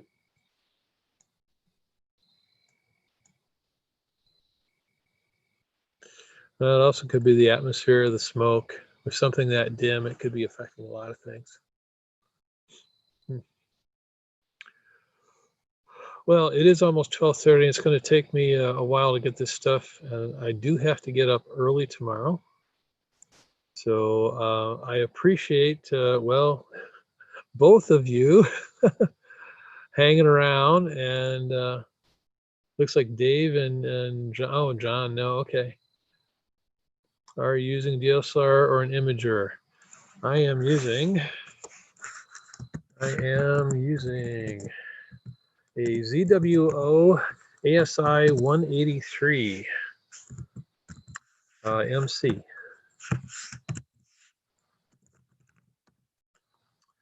They run about $500 or something. And I tend to like dedicated astronomy cams. I just think they're easier to use, to tell you the truth. The DLSRs are made for basically they're made for taking pictures in you know, the light of day, and a lot of the ISO settings and stuff like that, they don't actually make that much sense. So I tend to really like the astronomy cameras. ZWO makes a very fine line of cameras. I've bought 3 of them so far, and I'm happy as a clam. So, and you're welcome, Dave. I'm happy to do it. I'm just sorry that it took so long to get everything put together here. I promise tomorrow night will go much smoother, and we'll probably be on time tomorrow night. Who knows? I do start at 8:30, basically because of the licensing. We had some things butting up, and it just didn't look possible to do that, which we found out tonight. That does not work. That was one of our big problems, actually, that we learned, and we're going to, I think we have a meeting at 1 p.m. To go over what went right and wrong tonight, and you're going to do better. Oh, excuse me. Yes, it is time for me to go, I guess. New Mexico's down to 7 viewers. Okay. Yeah, I figured they were up. I heard a maximum of like 256 or something. So that was pretty impressive. I can't really compare with New Mexico, but we'll see. I might be able to put the other camera on for tomorrow night, because we're going to do, you know, the planetary imaging is what's there with the cloudy skies and the smoke. Around here in Ypsilanti, it's just going to be too soupy to get much dark sky stuff out. So Brian is probably going to take the king title on that one. But with that, I think we're probably going to call it a night. Did Neptune finish? Neptune is gone again. Where'd he go? Probably off to the left.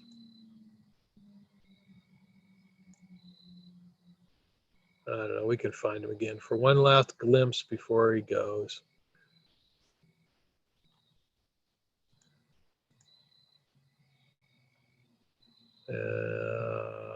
Probably this guy here. I don't know which way it's been drifting. Oh, it's right over there. Okay.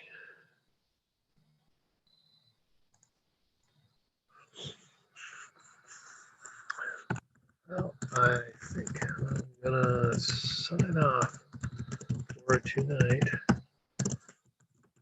To see more of you, we're the same guys again.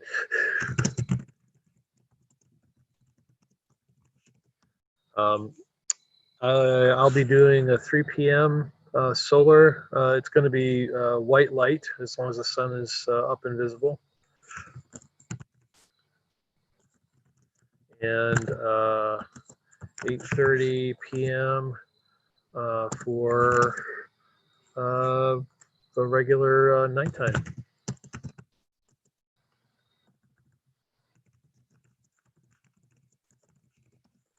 And thanks, everybody. And make sure you give your likes and fill out the survey at the GLAAC site, glaac.org. And you guys all have a good night. Hopefully you don't have to drive anywhere, and you can stumble back to your bedroom and get cleaned up for the night. With that, I think I don't know. I think I have to. I don't know how I get rid of this thing, but we'll stop the thing, and everybody have a good night. Thank you.